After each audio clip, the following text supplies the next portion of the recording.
as they head into Pearl. As we're touching on it, because you did mention it, you are absolutely correct. He has played every single role, Zeke. That is, he's played Raze, he's played Sova, he's played Sage, he's jumped across onto Harbor, really moving between all 4 different roles in the game, just showing, again, that flexibility. And I think that makes his team somewhat unpredictable as well. You can go in expecting to see a certain pick out of Zeke and suddenly surprising you with the other. Angel, straight off the bat, though, keloqz did not have his cornflakes this morning, straight down here in round 1, and Shock Horror a little bit too far ahead of the rest of his team. An interesting one. He got the kill with the Sheriff. I think the HUD is showing that he currently has a ghost, so I'm guessing there's something gone amok with the HUD, unless that was just an insane shot with a gun that he doesn't even have. But definitely interesting to see someone on a Gecko seemingly not actually buying up that extra utility behind it, so we'll see how that's actually going to play out. But a huge opening kill already coming up for NAVI, and there needs to be a response here relatively quick. The thing is, though, Heretics, they've got a good read. They're actually going to stack up on this side of the map. They are. They've got the utility as well to play for it. You've got to be mindful about that split coming in through mid at the same time. So it's a good idea coming out of NAVI, but so far, as you say, a good read from Heretics. The Harbor rotating back away. The other 3 all sticking on A, at least for now. 30 seconds left. Quick entry. Looking to try and go through. Leading the charge. This fight is so awkward. Just one of the ugliest fights I think I've ever seen. Luckily, Zyppan is going to find that opener for the team and get them into that afterplant. No real response coming just yet, and this retake's already looking tough. It's came with more of a test of left-clicking prowess, I think, more than anything else, rather than aim itself. But it has come down to this point, as you can see, where things are stacking up against them here. Zyppan finds yet another, completely shutting them out, but AvovA almost bringing things back, at least for a second on site itself. 3 players still stacked up against him, though.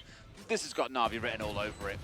Yeah, they've got gravity well for the afterplant, and, well, SUYGETSU already going to be swinging out as well, so an easy round. And, yeah, definitely a bit of a buggy overlay. It might be confusing some people at the moment, but I'm sure it's just going to need a little bit of a refresh.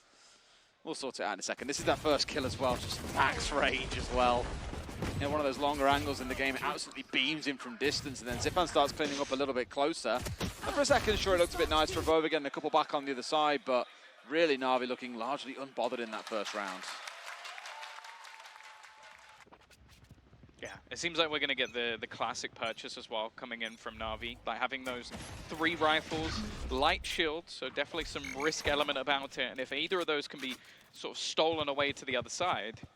But interestingly, with the information they found early, they've actually completely avoided the stack. The only man on the other side of the map is going to be Boo. Bear in mind, they haven't invested anything into this over on that defensive side. Obviously, they bought utility, but that will carry through to the next round. So he's going to be in for a nasty shock, and especially facing off against those rifles. The second this gets into an afterplant, this round should be over. Yeah. Looking largely unbothered as well, as they've got themselves straight in towards back sights.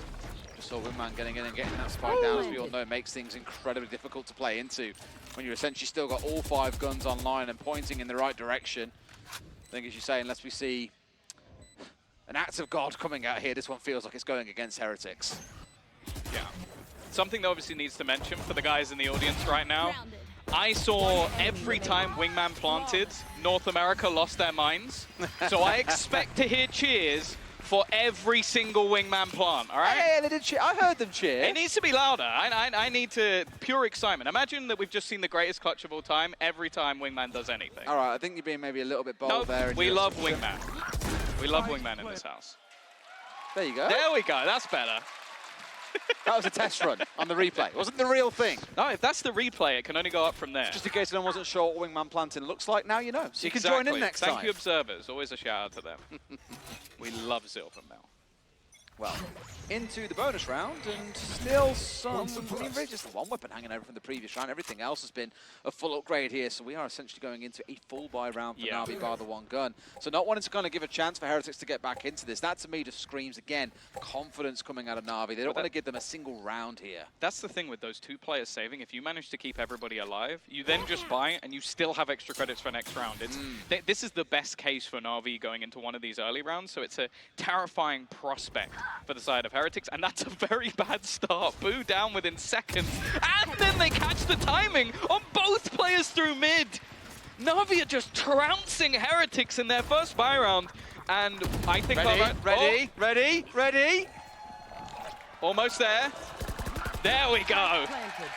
That's better. Much more warmed up the second time of asking. They ain't going to let you down in this crowd, are they, Tom? Love it. Love it here in Berlin. They're on your side with that one. I mean, really, that might be the most excitement you get from this game because Navi You're giving up after 3 rounds?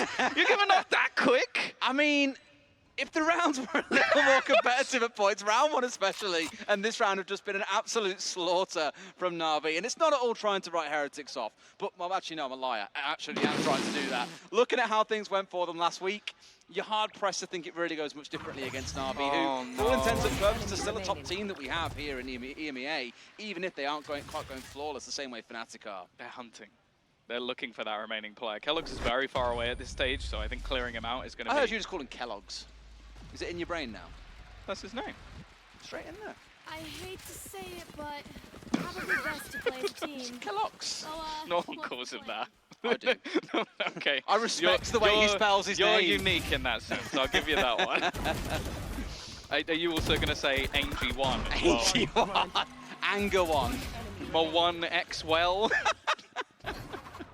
I've heard worse. Trust me. Oh, God. I've heard worse. Well, we do have ourselves the Logitech G power round. Unfortunately, here for Heretics, it's not looking like the biggest power round I've ever seen. They're going to have to win with basically a single rifle and pistols. keloqz is that sort of pop-off player, and they are going in his direction, giving him that opportunity. Turret getting that contact initially, and now they can gamble, rotate everybody in. Oh, man. I mean, you're relying on having such a big start in this round, and sure, you got players behind them following up, but look at that. It's the Angel Slaughterfest. Sure, keloqz gets one back, Mixwell into a second. The cNed keeps things going on the side of Navi, finds a second as well. It's going to be a 4-0 here, completely expectedly, given what they walked into this round with in the arsenal. Any extra damage would be nice, but at this stage, the economy of Navi is off the charts. Like, to win what was your quote-unquote bonus round and win it cleanly at that, then go hunting down players, Navi are looking truly unstoppable. And this is where I need to see some sort of reaction. Now, it was mentioned on the desk that the time that they did manage to get defensive rounds, keloqz probably had one of the best halves we've ever seen. Like, he was truly unbelievable. He was dominating, winning rounds single-handedly with Blade Storms. I need to see more than that. And thus far, the most terrifying thing for me is I think, I could be wrong, but at least 3 rounds, I think Angel is the one finding the opening kill. The man running in on a Gecko, the in-game leader, has just been finding those frags. Now, the sort of joke, the meme of Angel is that he intentionally dies so that he can in-game lead from the back. Well, if that he's running in, that's no basically, joke. That's a viable strategy. No fear, and he's running in just to try and open onto you, and he's succeeding. As you sort of said, we could be starting to call this game done before it's even begun. So I like the fact that we've got an early pause. Neilzinho getting vocal with the team, but there needs to be some pretty drastic changes here already. And I kind of was hoping that we'd maybe get an operator in for keloqz, but as we can see already, that's not going to be the case. No. Again, it's hard to feel optimistic given, 1, how this game has started, and again, 2, how last week went. It's just been a rough time for Heretics. And we spoke about this a fair whack in the pre-game in terms of changing around who's playing what agent. We've got to see something really good start to come online for them here, else this could well wind up being almost another 13-0. They thankfully managed to save that last week, but it was only by the skin of their teeth. Yeah, and now they come up against ults. The only ult points they've really got so far are from dying. So it's not ideal. And then on the other side of things, already having Thrash, we've seen that be utilized so effectively for information gathering. They also have a null command to remove all the utility on the other side. But I like this initial start. Already sending out util to try and deny any of that extra space, but this is the power of Thrash. They've just sent it through and cleared absolutely everything. And the best thing he can just run back in and get it again. That's exactly it. He didn't overextend it. He didn't send it in towards site. It was left in a position where he could recover it and use it again in the round. And that's what you're looking to do. Chain it together 2 or 3 times, the same with his other abilities too. Exactly what he's looking for in here. No doubt going to recover the second as well. And if he chooses to here, could even look to rotate away, and that's exactly the call they're going to make. Yeah, the thing is, Navi have done well to basically hold on to the majority of map control. They pressure outside A, they held on to B long, and made sure that nobody pushed mid. So there's not a lot of information, and it means that on the other side of things, Heretics are having to use quite a lot of utility from that initiator of Zeek to find out where the players are. Now, I'll be honest with you, from what I've seen, all he really knows is that they haven't gone art. Other than that, they just know that they've lost a lot of map control. It's been a good read. I love the wall that's kind of snaked this way as well. Oh, this is towards the main nasty. as well. A sock on top of the molly, not quite going to find a target though. Zyppan, he cannot be stopped this game either. Finds himself 30 two seconds left. as Shao collects the third, and shock horror. Navi are in a 5v or 4v2, sorry. Spike That was planted. such a cool execution. Another cheer from the crowd. Gotta say, I'm loving it. I mean, you asked for it. I did ask for it, but you know, you don't always believe that you have that sort of pull. Like, I don't know. You don't believe in this Berlin crowd? No, I don't believe in myself. No comment. AvovA at least going to get one on the exits. That execution, though, was beautiful from Navi. It left keloqz with nowhere left to stand, so he's forced backwards, and then his teammate gets hit by the thrash close, so he doesn't even have a gun as they enter into the site. It made things so easy for Navi. Like, you watch it from, I think it was the POV of Zyppan, he walks in and get a double open, and you go, wow, that looked really easy, but it was all off the back of the utility, basically clearing out all of the backside, a grav well to try and hold him into that mosh, and that's the thing we talk about with the mosh pit. It's so powerful because of the instant damage it does if you're stuck in it towards the end. So that was the whole goal from the team. This is starting to worry me because 5-0, they had a stack up on this side of the map. This is the exact execution I'm talking about. Like, he had to run backwards. It came down to Mixwell to try and keep his teammate safe. Him dying, it's round over. It's already done. Already see the frustration building up on coach's face as well. They know exactly what's coming. And it's low doubt going to be not much of an improvement going into these next couple of rounds because, again, it's one of these half rounds coming out for the side of Heretics. A Guardian thrown in there, got the Stinger on side along with the Sheriff. Whereas on the other side, unsurprisingly for Navi, given how things have been going, not only are they all absolutely rich with cash right now, but they are coming out fully armed. It's Boots to start things off, but an immediate trade coming in from SUYGETSU. Yeah, they seemed pretty happy to just risk that rifle. I will say I might have done it the other way round so that you'd at least have your Killjoy utility still online instead of sacrificing your Killjoy, but it does leave one side of the map open. The thing is, Navi's just disrespected the utility they've thrown out. Walking straight through it early on, a re-aggression from Heretics to at least prove that they are challenging for some map control, and that's going to make Navi think, okay, we do have to be careful of the flank now that the turret is gone. Which I like as well, because the acknowledgement I think probably from Heretics, especially during the timeout, was if we've sat back on site and just let ourselves get absolutely stacked about by Navi so far, we need to show a little more aggression. As out comes the ult from Zyppan, they march their way in towards the A site here, forcing these members of Heretics back, and they've got site control. Spike. I can get used to this. Oh, I want to see Gecko every single game now. Keep on watching Navi, and I'm sure you will. They've played him, I think, across 4 maps so far. Well, retake being attempted. Cove put down will at least try and bait them in to use some of that utility they had left on the spike. SUYGETSU coming in on the flank is going to drop one, but they're just trying to stick to the view. Zyppan, though, with an amazing flash. Just gets two completely blinded and just lands the headshot as well.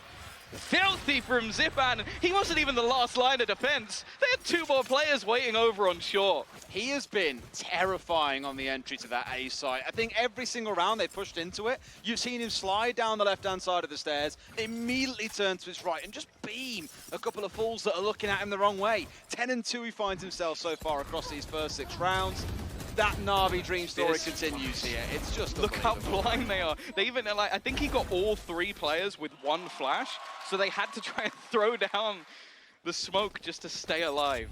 They are playing unbelievably well. Well, if there's any chance to see Heretics come back into this, it's now. They've got the op on side, they've got 4 rifles, they've got 4 ultimates online. At this point, I almost feel there's no point in trying to hold on to these. Let's just burn them and get something on the board, because that 1-round win can turn into many, many more as long as they start believing in themselves and getting that momentum going, because right now, there's very little of either. Early wall utilized. This should be a free kill for keloqz, and he's not going to miss those. An easy opener, and something that they haven't had too often. They've been losing the majority of those early fights. Zeek is also expended immediately. You mentioned the sort of spam of the ults to give them the round away, and they're going to know that there's at least a couple more players for long and a couple more players for keloqz to fight. A bit of a hard rotate off as well. Sure, keloqz is still going to hold down on here. Why wouldn't you on that long angle? But even he may opt to rotate away. A couple of players in towards Ali, expecting maybe a split back on towards the B site.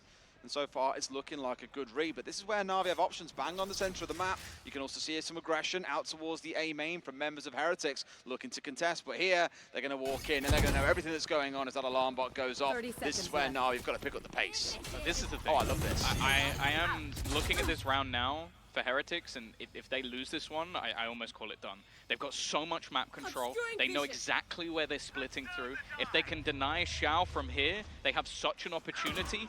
But already cNed's going to get the opener. This gives them a good chance to plant. Boo might be able to end the round. They just get the spike plant in. And now it's left to cNed and Shao, who's found another kill. This is starting to fall apart for Heretics. It is as well. I mean, really, that Killjoy lockdown was the big difference maker because it forced two players in towards A main and in towards the waiting arms of Shao. Now, he's only managed to find one, but he's kept himself alive, which means there's another angle to play off here. But they don't know about cNed towards one side. Zeek does find two, and Heretics will prevent what could have been a very miserable half if they did not find a single round. Yeah, they had to use a lot to basically get that round over the line, and they basically had everything. Like having that deep A control, even with the lockdown, it forced them further back, but you think there's one man there. That's all they had to be ready for, all they had to counter, and Shao just makes things so awkward. And then cNed again, like, well, it's cNed. You kind of expect this sort of level from him, but the ults get them through.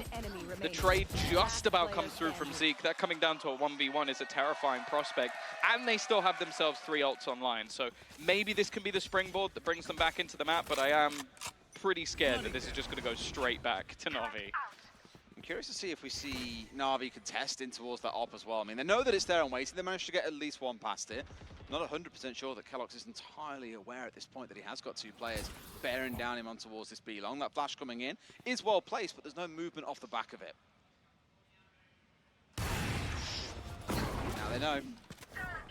It's an opportunity. Viper's pick going to be used by AvovA on the other side. They're going to try and force him out of it, but he actually moved back off that initial spot straight away. I think expecting some sort of response. Orb farmed up, and I think it's wise from NAVI to opt to move away from this. The thing is, though, again, I like this. The last couple of rounds, Heretics have started to take space away. They're not just sitting back and waiting to play off the back of these pushes. They've realized, okay, we need map control. They should have a good read on this because they've had keloqz posted on B long here with the op for the whole round. They've also had the Viper's Pit on A main.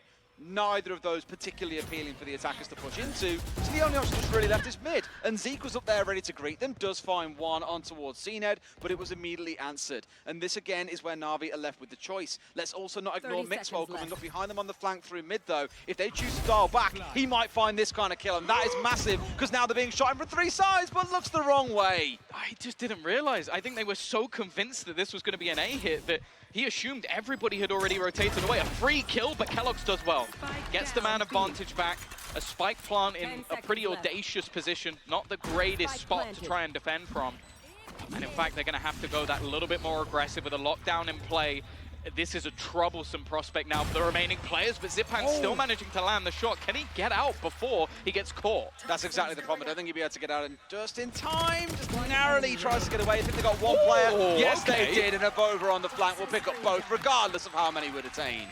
Yeah, I was a little worried because a Spectre coming through long on the flank, you kind of think, okay, not the most accurate of gun, not the best at range, but AvovA manages to make it work, and well, they seem to thrive in the chaos, because there were moments there, like, I think Heretics did a really good job of forcing NAVI into where they wanted them to be, shutting down corners of the map by going in on this fast flank. It was just that moment of a slight misinterpretation on where their opponents were going to go that almost cost them the round.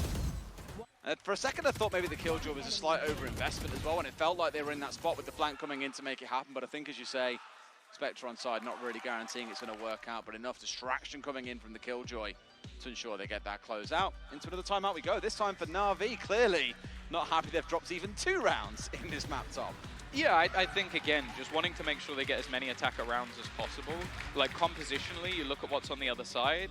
I think, like, especially a Harbor Viper can give you a really good execution onto that B site. And a lot of the time, you are going to see heavier attack sides on this map. So I think it's a decent time to take a pause, not let them get back into the game and sort of chip away at what has been a very strong attacker side. And also, like, they still have plenty of finances, so they can make a decision of whether they want to try and counter the operator, if they want to pick up the pace and give Doomburrows a chance to just spot any of the weaknesses. Because I think that's the main thing with these last 2 for NAVI. They could have won both. It just slipped away from them, especially the first one with the clutch. And I think it's such a good point because they've realized themselves they get this wrong one more time and 3rd round going the way of Heretics. NAVI are not quite broke, but they are definitely going that way pretty quickly and want to make sure that they're winning this one out to keep the economy rolling. Equally, some more forces coming out. You can see Boo down to absolutely no cash on side. Of course, he's just consumed. The only real ult they've got on side to play with is keloqz, and when he's got an op in hand, why the hell would he be pulling that one out? Yeah, I think one of the most integral pieces for Heretics so far has actually been Zeek. Just with his flashes basically being one of the main focal points of information for this squad, he has been all over the map, consistently finding out where NAVI are going, and then the rest of the team seems to reposition around it. So being a lot more fluid over the last couple of rounds has helped them quite a lot. The only issue is if NAVI managed to figure this out, it leaves some serious gaps. For example, look at the B side right now. Like the use as well, coming over the top. Makes it easier to recover, but you are still going to be exposed to this op, and keloqz is picking up these kills for free across the last few rounds. Just NAVI giving them to him one after the other. Obviously hard to invest utility when he's in such an aggressive spot and they don't know about that, but they keep on paying the price by losing these early players, and I think that was Zyppan's ultimate that was online, now no longer available to the team. Turret destroyed. Again, going to destroy the turret, but this time SUYGETSU is waiting. Realizing that they're basically just trying to put thoughts in the back of Navi's mind, they're actually going to opt to reclaim some of the space that was lost. And with Thrash online, they can actually seek out an awful lot of information, and they're going to spot 2 players back towards that art side. Actually, we'll try and make the spike work out here as well. I think it's been down its way through. That's a lie. No, it's not. It's on the floor. They have managed to stop it, but NAVI have got the control that they need here in towards mid as they flood in towards the site. But all behind all this utility, they've got to then find the kills. AvovA gets one. Immediate trade coming in, making this plant work really far back, but it works. They'll have the long angle onto this one. They can afford to sit and play safe, but it's a 2v2. Oh, this flank is sublime. Completely behind them. It's going to be so easy for Shao. Just delays his timing that little bit more while his teammates split through earlier in the round. He gets the flank absolutely spot on. And NAVI again, another close round, another 2v2, but this time they end it in their favor. And that's the thing, you can already start to look at the finances of their opponent. You noted that if NAVI lose 1, maybe 2 rounds in a row, their finances would in the bin. Well, for Heretics, it actually only took 1. I just love the read as well, because for cNed and SUYGETSU, those are the 2 players when they're pushing in together. You've got the 2-man count that you need to play for a trade. They didn't feel they had to also commit Shao in towards it, so it was a really smart call of his to work his way in towards spawn and come on that flank. As you say, basically all but guaranteeing them the round there with those closing 2 kills in that 2v2. So this time NAVI being a bit more proactive with mid. I think they've realized that that's one of the spots that has been cleared quite easily with utility. Again, though, look at the extremities. 2-man push on either side. They're going to pressure onto Zeek, though. And as said, he has been the main man getting them that information. Of course he is. He's the only initiator they have. So losing him early, that could be hugely detrimental, and pushing into Shao might just be that little bit worse. And it's also the read on my side that, you know, Zeek has been holding close on this door in the vast majority of these rounds, especially early on, and that was their read. And even with that first kill coming out from Shao, the rest of them say, you know what, it's time to group up, and we keep on going. They're going to try and make a plant work out here as well. It's Wingman all the way to the back again. Run, little guy, get those legs moving as he's straight in for the plant down. NAVI once again in a 5v2. Of course, that's round over. Wingman's planted, that 5v2. An easy couple for Zyppan as well. This man's aim has been crisp. And after what was a couple of blips on the radar, a flawless round coming out of NAVI, 8 already on that attacking side. To say that Heretics need the last 2, I think is an understatement. Warms my heart hearing all these cheers for Wingman, because I don't know if you play League of Legends back in the day? No, I'm not sick. No, I'm kidding, I'm kidding. Wow. There used to be a thing at events whenever you kill a pink ward, the crowd would also cheer. Sometimes games would go on so long and so slowly that all we would do is cheer for ward kills. Feels like a good throwback to those days. That was really mean. It was. There are a lot of League of Legends players watching this now who don't like you. Yeah. You just like forcing enemies, I think. That's fine. Is Mitch not enough? I can live with that. All right. Well, this time round, keeping that eye again towards Zeek. This time around has actually moved his way on towards A, so isn't looking to post aggressively on doors. Maybe he understands that now NAVI is starting to get a good read. Their plan more instead is have AvovA here and just pop down the molly and back away as soon as he hears any kind of push coming on through. Not really look to engage NAVI on the doors, but it's not going to stop them forcing their way off towards the right. But Alarmbot, same spot once again, he's going to give away a little bit of information. I'm a bit worried. They've gone back to their passive hold, and in the early rounds, they were blitzed every time they attempted this just allowing the execution to come through from Na'Vi has never been a particularly good plan. It started off well. Wingman looking like he's going to get them the plant as well. Even still, though, this time Heretics have managed to hold on to some sort of advantage, although SUYGETSU's going to go pushing and grant them back into a 3v3. Thought for a second to get Zyppan back up, but no, there's 2 kills coming back. It's a 3 versus 2 for the side of Heretics, and by the looks of it, cNed wants no more to do with this. He's getting out of dodge. Around. And Shao may even look to do the same. Can he get away with it in time, though, is the question. They've got the grab wall. They've got the grab wall, so he can definitely slow them enough. It's just whether or not there's expectation on the other side that this could be coming through, and they're already back on that defuse. Is it enough for them to keep this held down here? Absolutely seems to be the case. They're still challenging them with guns, and AvovA knows that he's going to struggle here. Just being toyed with by cNed for the most part. It's Shao on an easy 2K closeout. Na'Vi up to 9-2, and this half, it feels like a 10-2 is all that it arose. That's a really nice adaptation from Na'Vi. Like, as you said, to make a call like that is a bold call with how long it takes to sort of wrap back around. But just realizing the amount of utility that was there for Shao and confidence in his teammate, cNed just goes sprinting. And that's the thing, Heretics not expecting him to be there that late in the round, I don't blame them. Like, it's not like that's a mistake on their part. They clear it to a point where they're already on the defusal. They know where cNed last was. They know where Shao was. So the expectation is they're not going to have to look at that. Half by round coming in as well for Heretics here. It's going to be a bit of a rough one. Oh my God, how on earth has keloqz got that close? Does a big bit of damage in towards the back line, supported by Mixwell. And even with these inferior weapons, they've started to battle their way back in. But just like that, it's equalized ever so slightly. Only a 3 versus 2 advantage for Heretics. I like this from Mixwell, though. Just not overfacing, not risking it too much, realizing if I can get out of here, okay, I have to burn my utility to do it. But at least we managed to keep the man advantage. I love the Viper spit in mid as well. Na'Vi have pushed through mid, I think, more times than anything else in this entire half. And here it's a good chance to at least lock them out, and he can hold down that mid side. So you're almost forcing Na'Vi into having to stay on towards this B push. Now, sure, it forces that 2v2 for a short amount of time, of which maybe you fancy the attackers to come out on top. They do bring out the ult. They still got the Astra ult on side as well. They've got options to play with top. Here it comes. Just placing down a couple of smokes just to get them into the site. Boo, he managed to just stick around that little bit longer, sitting back towards the spawn. It's going to leave it onto Shao. And I wonder if they're going to want to stop him before he can get this plant, because this is a man that has been fearsome for many years in clutches. Well, if there's any time to live up to your name, it's about now. And this time round, we are going to see this come through, but will they see it? Yes, they will. The cove goes up, the wall goes up, everything is in his way. He can try his absolute best, but he won't find him in time. Heretics managed to pull it back to at least 3 rounds, and we're on to that unlucky 9-3 scoreline for Na'Vi. Somehow not convinced that it's going to be a bit of a toss-up for them, given how convincing they looked in that first half.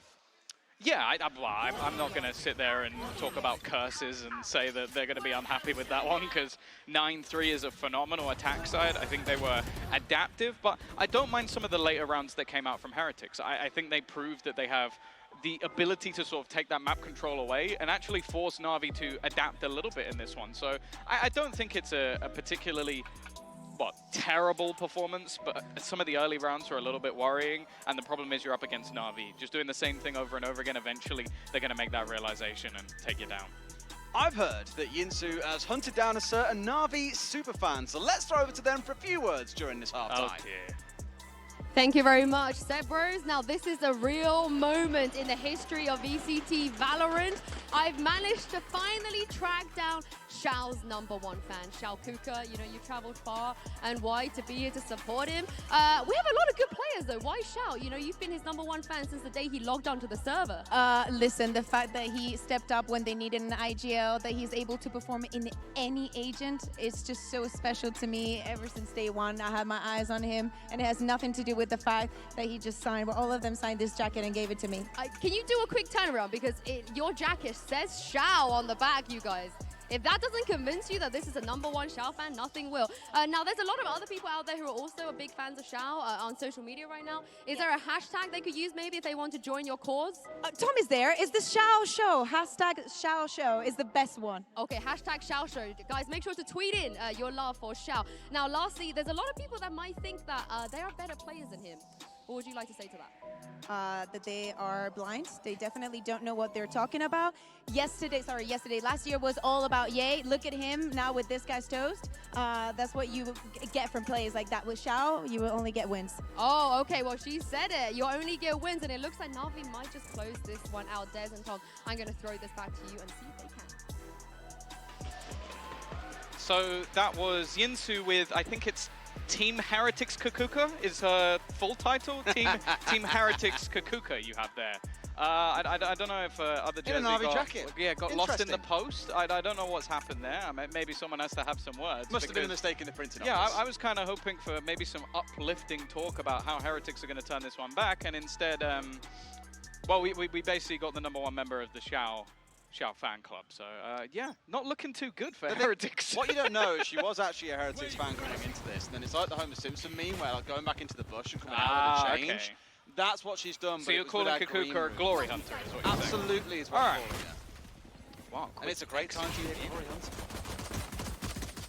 Ooh, a little bit of damage done through. They've taken the space. Navi almost forced immediately to just try and play a retake at this point, so there are going to be the after plants set up. I don't think they mind because a lot of the utility was invested coming in on the attacking side there. Sure enough, Zyppan will not be slowed down. Finds typical keloqz. Equally another player that will not stop in that first half. Is carrying on here into the second. A little bit of a wall bang coming into keloqz to shut him down. 2 left standing for the side of Heretics. Mixwell finds 1. Instant trade out. Good team play by Navi and pushing forward with numbers. He doesn't have the greatest spot for this. It's just going to be expectations, but they don't know that he's here. And Shao is still going to trade things out. Yeah, my worry was if they just get on the defuse, there's not actually a lot he could do to stop that. But I think they were expecting him to be more passive towards main, so the surprise factor almost working out for Boo by name and nature. Also ready to turn around and be like, a bad position, you say? Interesting. For where the spike was planted, it was a bad position. Yeah, you prefer towards PvP towards A main. Okay. But for me, again, it was the stacking up where Navi grouped up in numbers. They let the plant go down and then looked for that retake once we'd seen the attackers kind of scatter out to try and assume these better positions to play inside of. And the problem is they were a little bit too scattered and just could not win out the absolute frag fest that ensued. Yeah, they're actually going to force as well. Like that's going to be the thing for Heretics is they're so far down at this stage. They've got no choice. They want to try and basically get themselves into the game a little bit earlier. And with a pacey attack into the B site, this might be a nasty surprise. The thing is, though, Navi have gone for 4 rifles. Oh, keloqz caught on the way in as well by cNed. Sure enough, they are walking into a little bit of a slaughterhouse, spraying through the smoke, finding no one. Zyppan gets 1. cNed into his second of the round before SUYGETSU joins up for the assist. And Boo's the only one left standing. It's going to be an absolute wipeout here for the side of Heretics, who are absolutely broke and still scrapping for a way back into this game. Yeah, that's the sort of risk and reward. If it fails, you're left in the bin. Like, there's nothing you can really do here. And the fact is, normally, I wouldn't have minded this sort of force because Navi are a team, as said, that go for 2 pistols, 3 rifles most of the time. One of them maybe being a Guardian or a Bulldog or something of the sort. The thing is, though, last round they didn't. They bought 4 rifles. I think they knew that something was coming, knew that they're close enough to the end of this match that they can take that extra risk to confirm that bonus round. And now going into the Logitech G power-up round, well, you're looking at Sheriffs. That's literally it. Not forgetting, of course, we still have 2 more maps to come. This is the best of 3. Lotus and Ascent will follow not long after. This one being Navi's map pick, not all that surprising. Lotus will. Yeah. We'll see what happens when we get there, first and foremost. But no, it's one of those that I'm looking at. I'm really thinking of a Pearl. Both teams like this map as well. If there was ever going to be a good showing out of Heretics, really it was going to be here. But right now, it's still Navi. Oh my god. It's looking like a game of ranks here. Looks absolutely unreal. I was just completely bowled them down, and Boo has been the last man left standing in a good few of these matchups. It feels like it's not going to change here as well. Down to 30 HP. Oh, nice tap onto cNed, but this round is done. Yeah, Angel's hunting for that ace. Trying to do it for all us old boys out there. And the rest of the team is sitting back. Nobody looking to try and steal it, trying to help him out. Angel's going to take himself the ace to make it 12 on the board. Thrash already available as well, as if they needed anything else. They absolutely do not, but if you ain't going to say no when it's online and ready to go. Equally on the other side, keloqz in a mile away himself. He's been getting a couple of kills across a few of these rounds. Maybe we'll see the dives come out if things get a bit too close. As for the bait as well, I mean, you saw once we saw it come running over the top straight away, all guns turned skyward. And that really just opened Angel up to go absolutely nuts. Well, this is it. Heretics, this might be their only full buy going into the attacker side. cNed is going to dodge the initial flash. It took them ages to spot that he was even there. A little disrespectful to even stick around, and opening again going the way of NAVI. They have dominated those first duels. And the thing is, they don't even know that Shao is here. But I'm sure enough the read should be coming in now to the two members of NAVI that are offside to get across here, but they've got a nice little crossfire set up on them ready to go. Shao, a little bit too close to the Natus Swarm to do any damage as well. Here. But need to see a play come in, whether it's keloqz or someone else. Someone's got to make something happen. Otherwise, all you're going to see is these last two members of NAVI rotate back over, and you lose out in that 5v4. It's almost getting to the point where I wonder if this push is worth it. But they think yes. Shao. They even know that he's here? I'm guessing no. A couple of trades come in between the two sides as well. I mean, for now at least, Heretics have established some site control, but can't look to get the plant down just yet as the last two members look back in. Sure, it's a 3 versus 2. keloqz, like I said, he has the knives online if he wants them. Don't think he'll pop them out here as well, or can with a rifle at least for this round. Who wins out in this 2v2, Tom? Well, I have to go 30 NAVI, seconds but left. we'll see what Last happens. player Zyppan standing. already putting the first nail in the coffin. Left on Taboo. Full HP at least. keloqz did what he could, but this needs a miracle, and the timing couldn't be any worse. It's another trouncing for Heretics as they face NAVI on their map choice. Pearl looking all too easy for the Masters, or the second Masters winners of last year. I don't think they're going to be sweating too much going into the next map as well, so this needs to be a team talk coming through from Heretics. Obviously, we've seen some vulnerabilities within their map pool as of recently, but they're going to have to show that they put the prep in, put the work in when it comes to Lotus. Otherwise, this is going to be a very quick day of Valorant. I look back at how last week went in their game against Fnatic as well, right? They were, what, 13-3 on the first map, 13-6 on the second? That's twice as good. I mean, yeah, but is it enough to get a map win? Against NAVI? You're such an optimist. I absolutely love this about this guy. Yeah, optimist. Let's go to a break. When we come back, Des has got you covered. See you in a few. Would be good to kill them, to be honest. Nice, Shao, best. Nice, best, Shao, best in it. But what was that?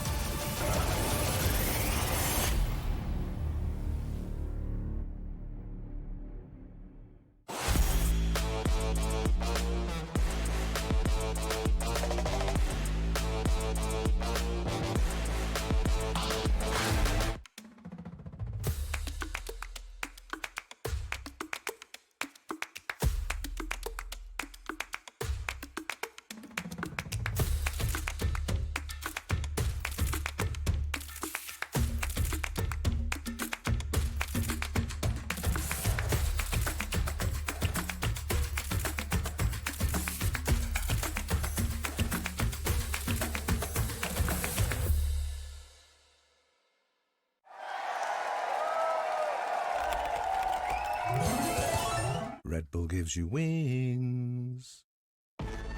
Zero distraction. Zero doubt. Zero opposition.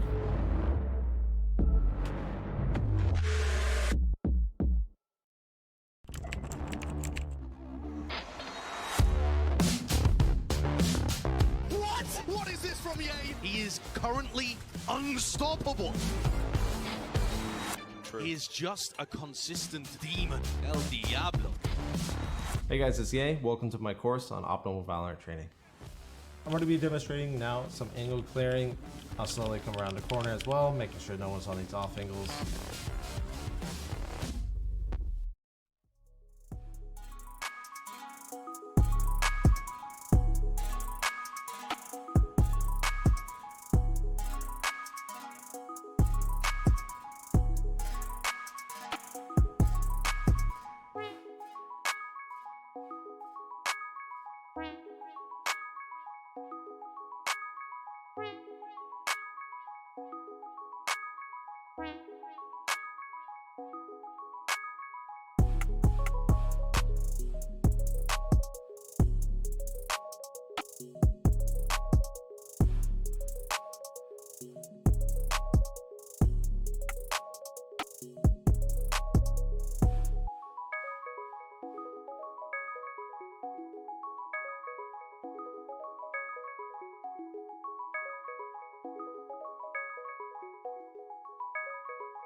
Navi, they continue their win streak with a dominant map win on Pearl against Team Heretics. I'm your host, Yingsu, and I'm back here with Kuka and Vincent. I mean, let's just start with Navi straight away. Vincent, you said they were on an upward momentum. They were starting to look good, but they didn't convince you just yet.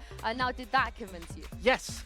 That convinced me. I mean, that convinced me absolutely. It looked like exactly the kind of team that I want to see with a diversity on their attack side that was very enjoyable. From a pistol round that worked well, from that point on, we saw a variety of ways in how they take early info and then go for later executes. I enjoyed this because it felt fairly flawless. It didn't feel overcomplicated, it felt decently simple, but useful. I think that in some instances, we saw a Navi that was overcomplicating things for themselves. When we were seeing them, you know, take a little bit of what they had done previously on this map, or just take mid, you know, and just try and think of the rounds a little bit different. But to me, it felt like this, they went into this thinking that one day Heretics is going to wake up and start being a great team. But then after 6 rounds, they were like, no, like Angel got an ace. That's the kind of game we're talking about here. That's a quite rough one. If Angel gets an ace, it actually is a quite rough one. But to be, yeah, understandably. But to be very honest, what is so important to me about this game is the matter of fact that they had so much room, right? And Navi was never scared. Navi was never afraid. Navi was never like wondering, uh-oh, this is like the keloqz, you know, he can be quite good. He can be quite strong. They were never scared of him. And they were always taking those main rooms, working from that point on, and they could have made their decision. I love that you mentioned keloqz. We were talking about that head-to-head that cNed was going to have against him, 6-1 favoring cNed. But I saw a different keloqz. I remember that the last time that they played this map, they were gathering a lot of space for keloqz to make those plays, especially on A lobby and yada yada. I think that Navi was especially prepared for that. I think that we saw some innovation coming from the Harbor, coming from Mixwell, who I think is not, you know, still feeling it, is still being comfortable playing here. But, you know, moving forward, I see what they're trying to do. They're just not there yet. Yes, the risk of changing your comp as well with, I assume, just the weak preparation they had. But Gecko, Wingman. How many times did we see Wingman plonk a Kuka? This is the most successful I've ever seen. We had to go to the stage for the interview, but I think that before we left, it was minimum 5 or 6 rounds that Carnalito, as how they call it in Latin America, I love it. Planted the spike. And it was just as easy as that. A single piece of utility in the right time would have prevented this from happening. And it's not only that, you know that you have to be, you know, extra pushy once you send the wingman to plant. Angel was doing that and then some more. And cNed was just following with him, and it was just Navi feeling comfortable. It exactly is what you said, right? It felt so much that every single time Wingman was doing his wonderful job and the entire crowd was hyping him up for the right reason, Angel was going for this further movement as there were 5 players. And you know, there's the simplicity about this, Angel. Those 5 players actually doing whatever they want because nobody needs to plant. And this is the great part about how to utilize him, because it's not them being super passive, super afraid. They take the room because it's not a man disadvantage. I want to give a shout out to Heretics players for not killing him, because like everyone always wants to kill him and we never want to see that. So they're just nice. Yeah, I like that they gave him the space to plant. I like that. And what I like more is, we spoke about Zyppan before the game. He's silently doing his job, but Vincent not so silent on this map. He went above and beyond. Absolutely. It was wonderful to watch him play. And not only when you take a look to the top right where I usually see his little icon where he supports, no, he individually is absolutely perfect within this. Did you get that reaction from cNed? Then he knows, then you were real. Yeah, you did a good job if cNed is hyping you It's up. not only that. I love that it's cNed given that reaction. I love the numbers that we're seeing here of the first bluff, almost 20% coming on that. But to me, it's more so that when cNed was dead, he knew that it was his time to shine. He knew that he was the next one on the queue, that it was his turn to go and get the kills. And he was performing time and time again. It was too clean from Navi. And you know what is the good part about this Navi team? Even if that kind of part would have failed, there would have been still the guys of Shao and SUYGETSU and Angel Life. So it really feels like there's no flaw so far. Angel made the list this time? He's made the list. He's made the list. I mean, you can take a Zyppan off of his duel list, but I don't think you can take the duel list out of Zyppan at all. But I mean, on the other side, though, I do want to say, because for Heretics, it's just not looked good. You know, we know there's a bit of a curse when you have to face Fnatic and RV back-to-back in weeks. It's not probably the best thing to do. But it's not just the Fnatic game that they looked a little bit shaky. And Vincent, I know you have a bit of a concern concerning stat as well when it comes to just Okay. how woeful it's Okay, let's for hear them. this. Hear me out. So obviously, as we all know, there was this great victory from Heretics that was against Corman Corp. So they were practicing against VCL teams, basically. That was a 13-2 and 13-5. Great numbers, right? He just but called scream.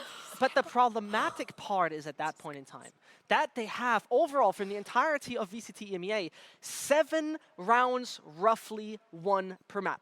And On they've- average, On average, they yeah. only win 7 And rounds. without that Corman Corp game, 5.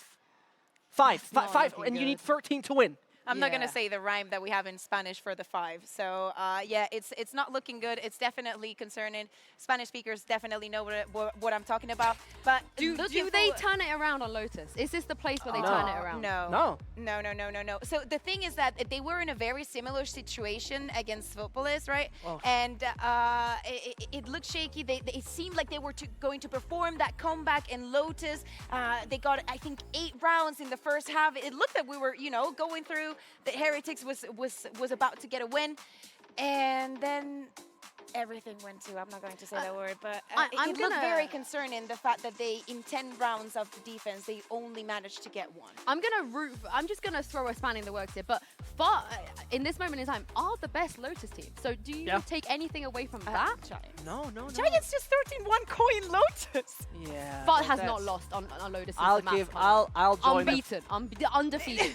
I'm Undefeated. investing in the foot stock. Yeah, here. but so surely losing to FUT, everyone else also lost to them on Lotus. That's a fair point, right? We had this conversation even on the desk back in the day when they were like, if they get this and this many rounds on attack, their defense is going to look so much better, right? Yeah. So I see your point, and particularly considering how Navi played on that map recently, it could have been like, you know what? If there's something to win here, it would be for the side of Heretics because it didn't look too great last time around for Navi. But to be honest, first week Navi is centuries away from this week Navi. I don't think it's centuries away. Let me Not just even exaggerate. close. Come I on. mean, I think it's just one step ahead. I think that they're taking the right steps, though, because one of the things that was a highlight for me on week 1 from Navi is the fact that, for example, Shao was not comfortable in that Gecko. I don't think Angel was either. I think that now they've had probably more than 1 or 2 scrims with it, and I want to see a Shao that if he goes back on that Gecko, they've learned a lot about some of the micros that, for example, Giants were doing. I think that there's so many things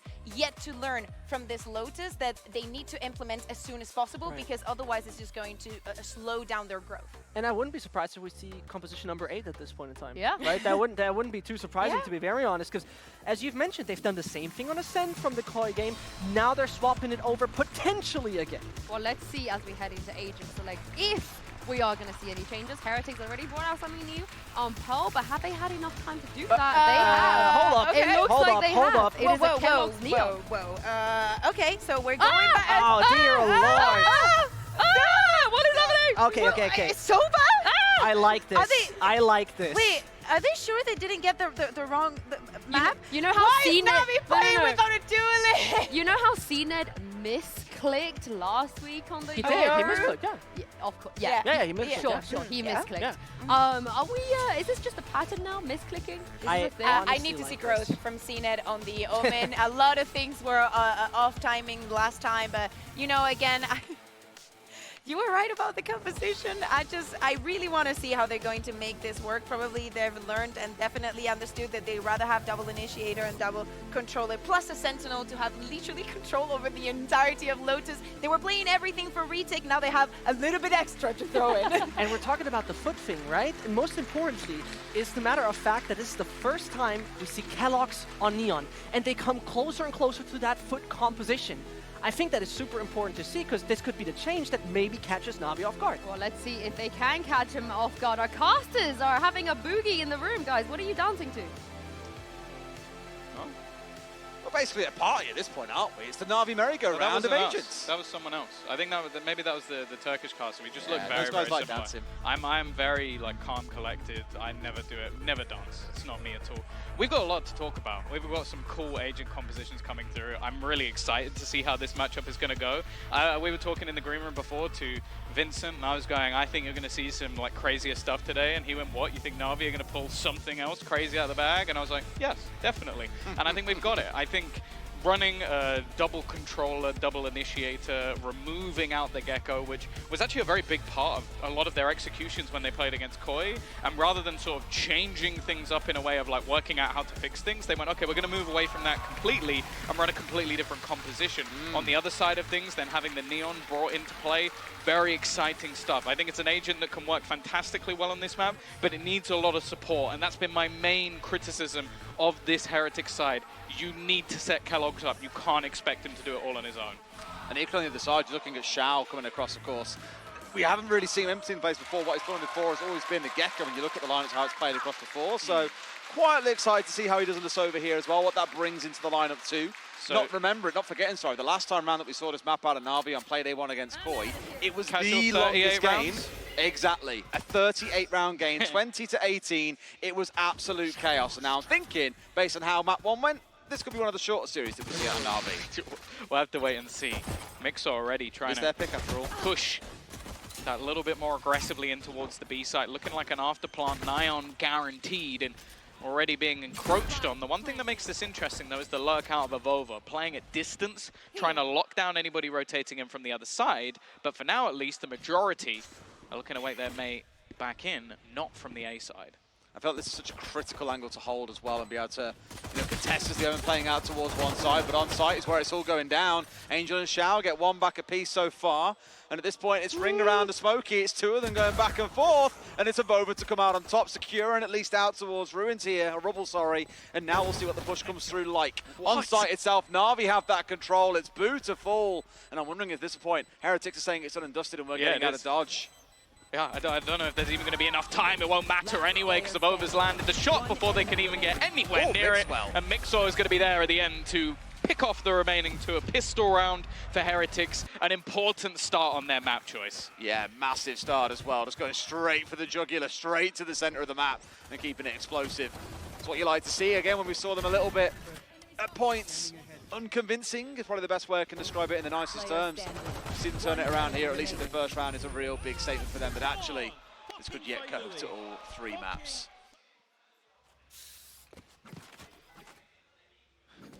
Wow, it's only going to be a minute investment this time from Navi.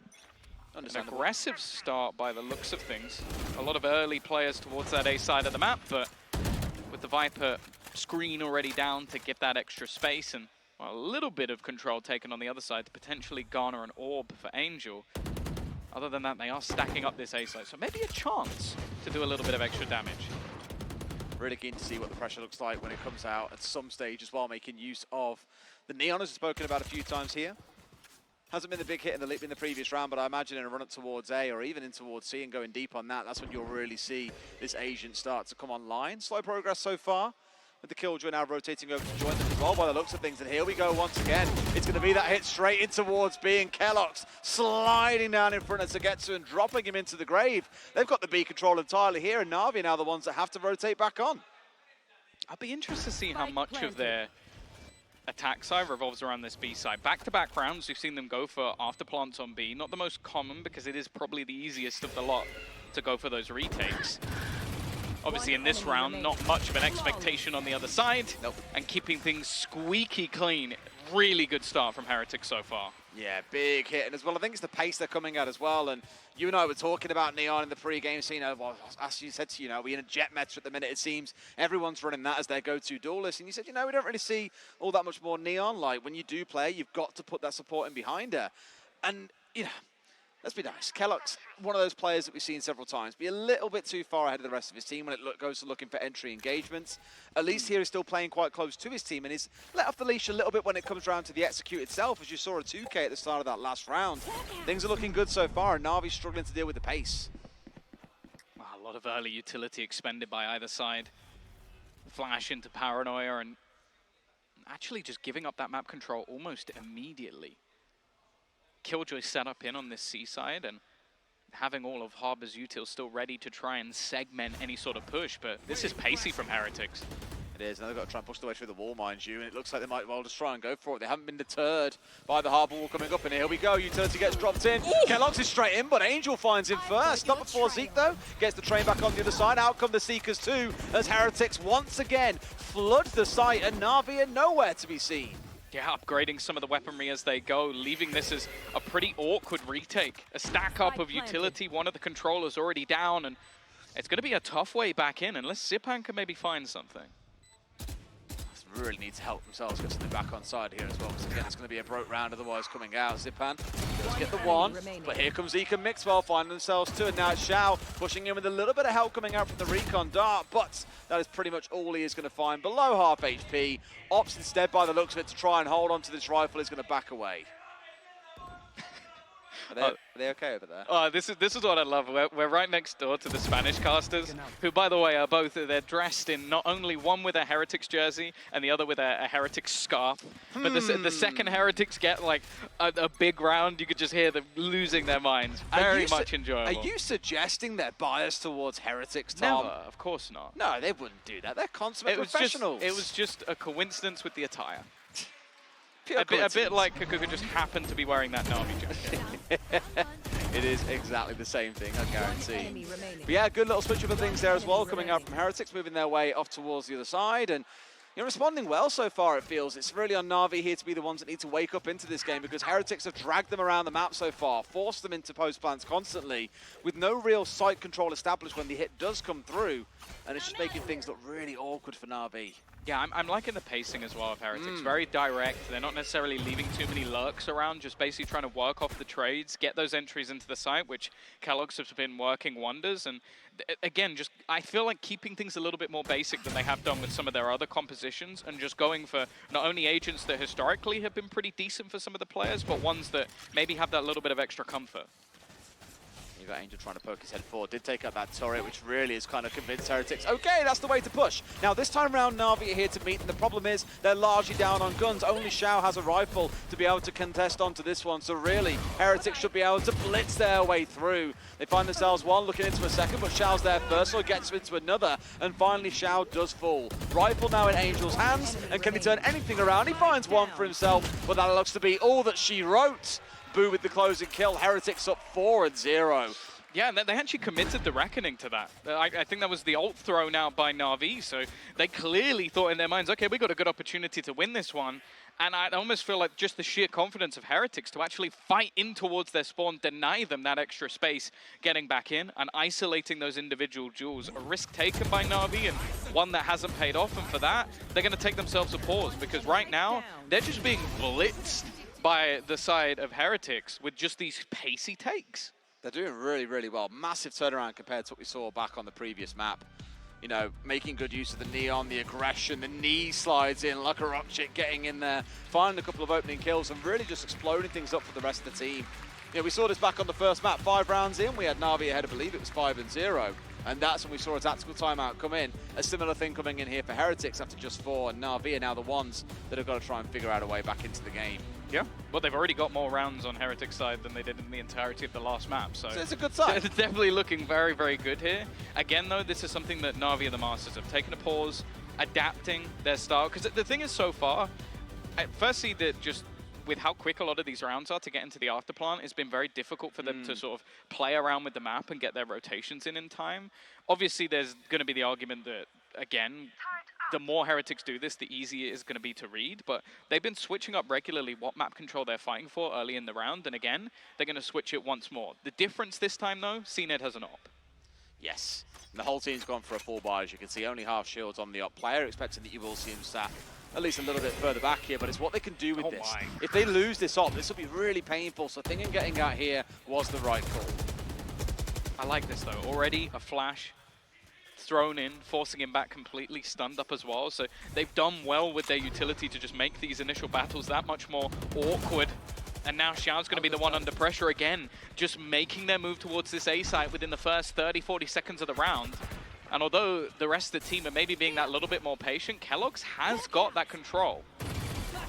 I like the aggression out of Shao so far. Got the dog quite early on, sent the owl round as well. The owl drone just looking for that little bit of information. Are they still pushing in through here? But now their worst nightmare comes to life. Out comes the lockdown, and that's another thing that we're going to have to see Na'Vi worry about. I think they've got to respect it. cNed waiting around that little bit longer just to try and catch them. It doesn't really matter that he gets detained, he escapes, that's the main thing. Now the lurking Zeek in mid has been taken out, finally having a man advantage, but with the Viper's Pit now being expended as well, they are using everything on the Heretic side. Understandably so, because again, Navi have invested so much in trying to win this round in the back of the timeout. Heretics do not want to give them an inch of room to breathe. Now Navi have found themselves a couple of kills back here and may still be in with a chance, but can they play around these ults effectively? It's a 3v2, but Boo on the flank has got 2. That's the kind of shutdown you're looking for. The thing is, they're going to be so low. Already just spammed out by Boo. And as the pit drops by Mixwell, he's going to take their heads clean off. Really good adaptation, a step up individually. And Navi, well, we said it, they threw a lot into that one. They put in the operator, full buy on every single player. But just having those couple of extra ults and some fantastic gunplay coming out from Boo as well, that's enough to put this one over the line. That was a 2v4 that they just lost. It was, yeah, that's the real kicker, I think. But again, so much invested by Heretics and well used, backing off the ultimates. Really looking to take the war to Navi there, to slow them down, and it was the right call. Because now all you've got is Angel playing on the back of a Guardian, the other 4 all sat on Sheriffs and Pistols. It's just not looking like a good round for Navi, basically going into an eco here. Although one does come across, and I'm pretty sure they'll fancy keloqz's rifle given the opportunity to collect it. Yeah, this was a bit of a heavier investment from Angel. The rest of the team basically saving for the next round, but he invested into the Guardian, maybe trying to make this one that little bit more costly, but also gives them a bit more of an opportunity to win this one.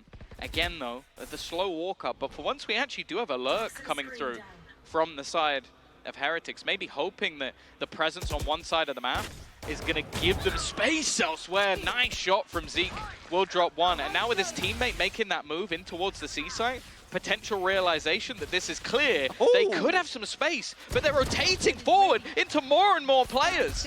This is looking real good for Navi here again, playing on the lesser gun round too. Coming out pretty big, but there's still every chance it doesn't go their way. cNed doing work with the Guardian into this round, and it looks like Navi have battled their way back in, even if they had to commit the Killjoy ult. A corner that Boo, I'm pretty sure, wasn't expecting to hide in, and he's now been spotted as well. Information had for Navi to lose the round from here would be a pretty incredible clutch out from Boo. 3 players all sat on the spike, just all with waiting rifles now as well. Really geared up and made sure to loot the dead bodies of the Heretics players. Finally, they will get that first round on the board. Look, it took Heretics a bit of a time on the first map as well. And for Navi, it's taken them a bit of time too, but now finally they can start playing the game.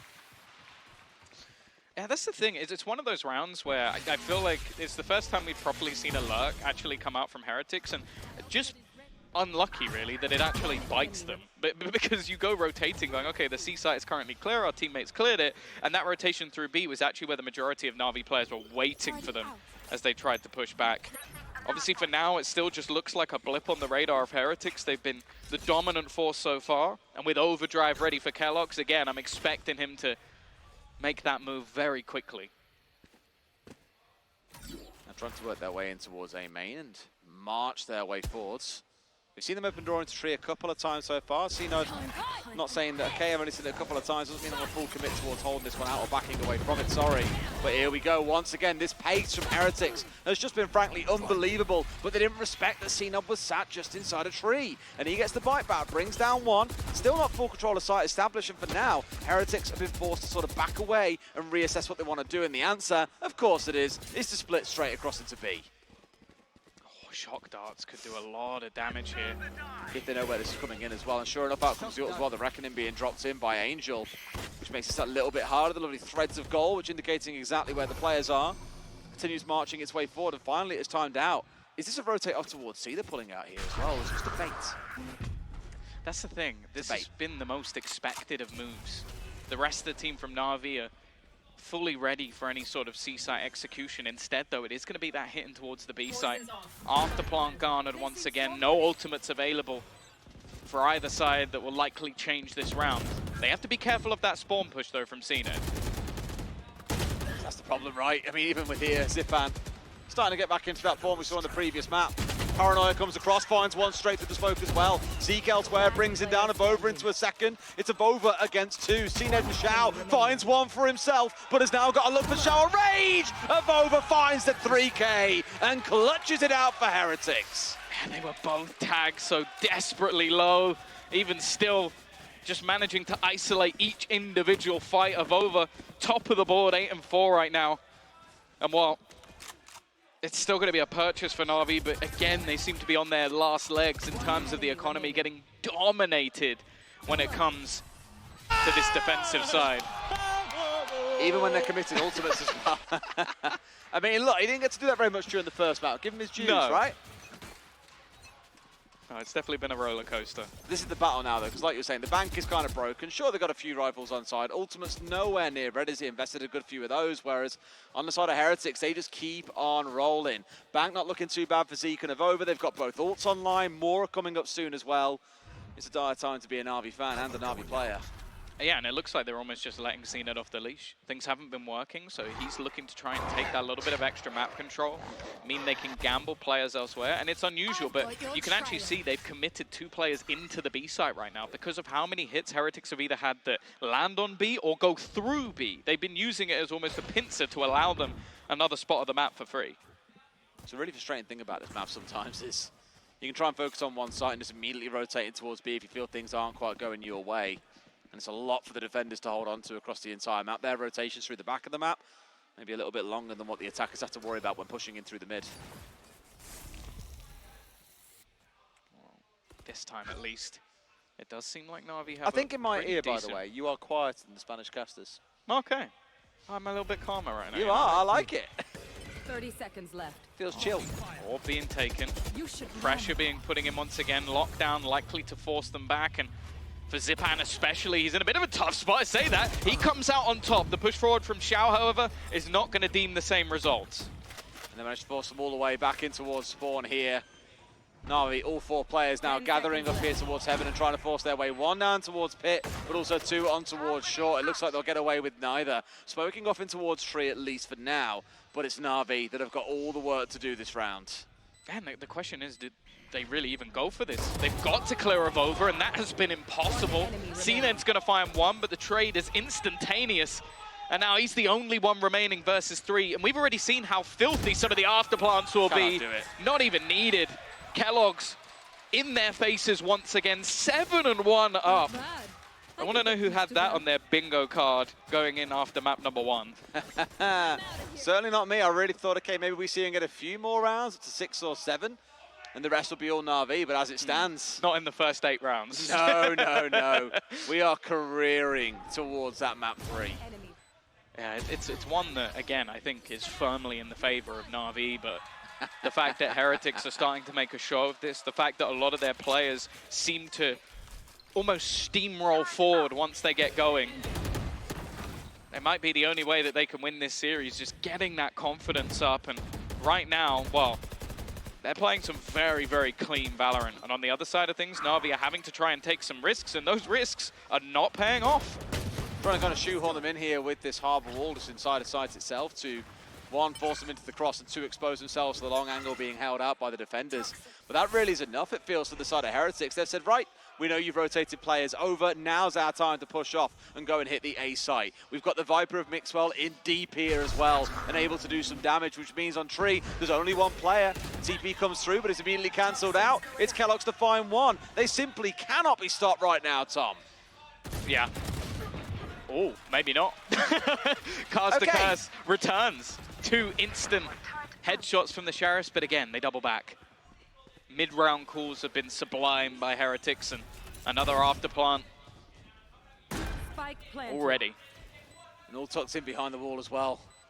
So difficult because in a way, Navi have sort of hindered themselves on a push back through here, which makes things even more difficult to work with. I'm with you as well. I think the mid-round rotations coming out of Heretics, sublime just in their calls in this round to go from C to A to then split in towards B. Again, it's dragging Navi all around the map. And they look a little bit lost here, like all they can do is go along for this wild ride as Zeek finds 1. And now they know the bottleneck is all coming in through this single little doorway that should be an easy mowdown. Shao finds 1, instantly traded out, a 2 versus 1. I think SUYGETSU knows that this round is done. Yeah, nothing to lose, of course, with only a pistol available, but they are making this look very, very easy. And I'm liking the mix as well that we have currently coming out from the likes of Heretics, is you've got these sort of aggressive players like keloqz who are getting up in the faces of their opponent, who are constantly pushing map control. And then you have the likes of Boo, who just isn't dying. 7 and 3. They've barely died this entire map so far. He's just playing passive, waiting for those after plants. We've seen the same from AvovA at times as well. He's been the most, I guess, varying player. Like, some rounds, he's been pushing in towards the link and just basically fighting them in their face. The next round, he's passive and waiting for an after plant. And it has been so hard for Navi to read. You can see it on their retakes. Is sometimes they're expecting them to be all the way back, and then they get caught by an aggressive player. The next time, they're expecting them to be close, and there's no one there. Just rough. Understandably so, why they've used their second timeout in this half as well, not wanting to try and hold on to it for the second. And really for Heretics, you know, more of the same. It seems even after that first timeout, Navi couldn't figure out the answer, just the pace at which they're coming. Largely enabled by that Neon as well, is just letting Heretics shine and really show what they're all about. Yeah, I think that keloqz, you might look at the scoreboard, look at EMEA in 7, but the amount of times they've gone into a site and just basically had that for free, I think they've done well at getting the ultimates available as well for the likes of Boo, so that they can have a round where they just get the site for free in the lockdown, and their after plants have been, I want to say, almost perfect. So there's not really a lot of criticism you can have right now for Heretics, and I do wonder, like, this comp coming out from Navi, it seems to have a lot missing when it comes to being able to take map control away from their opponents. Now, they're going to try it in this round with just all-out aggression from cNed, but I think that's been one of the major failures from this comp, is you can find out where they're going, but turtling up hasn't mattered when 5 men hit the site. No. The thing is, I see a C hit coming in, and I'm just like, is this really a C hit, or are they going to turn around at the last second? In fact, no, now far too much has been committed. The space being made once again by keloqz as he just charges in, sliding on forward, and sure, Angel gets one back, but every time there is a kill for Navi, there is a player on Heretics there to take the trade. And again, Viper's Pit available. Now Seekers might help the man. Actually, never mind. Oh, dear. Viper's Pit gone. Spammed out by Shao. A hugely impactful kill.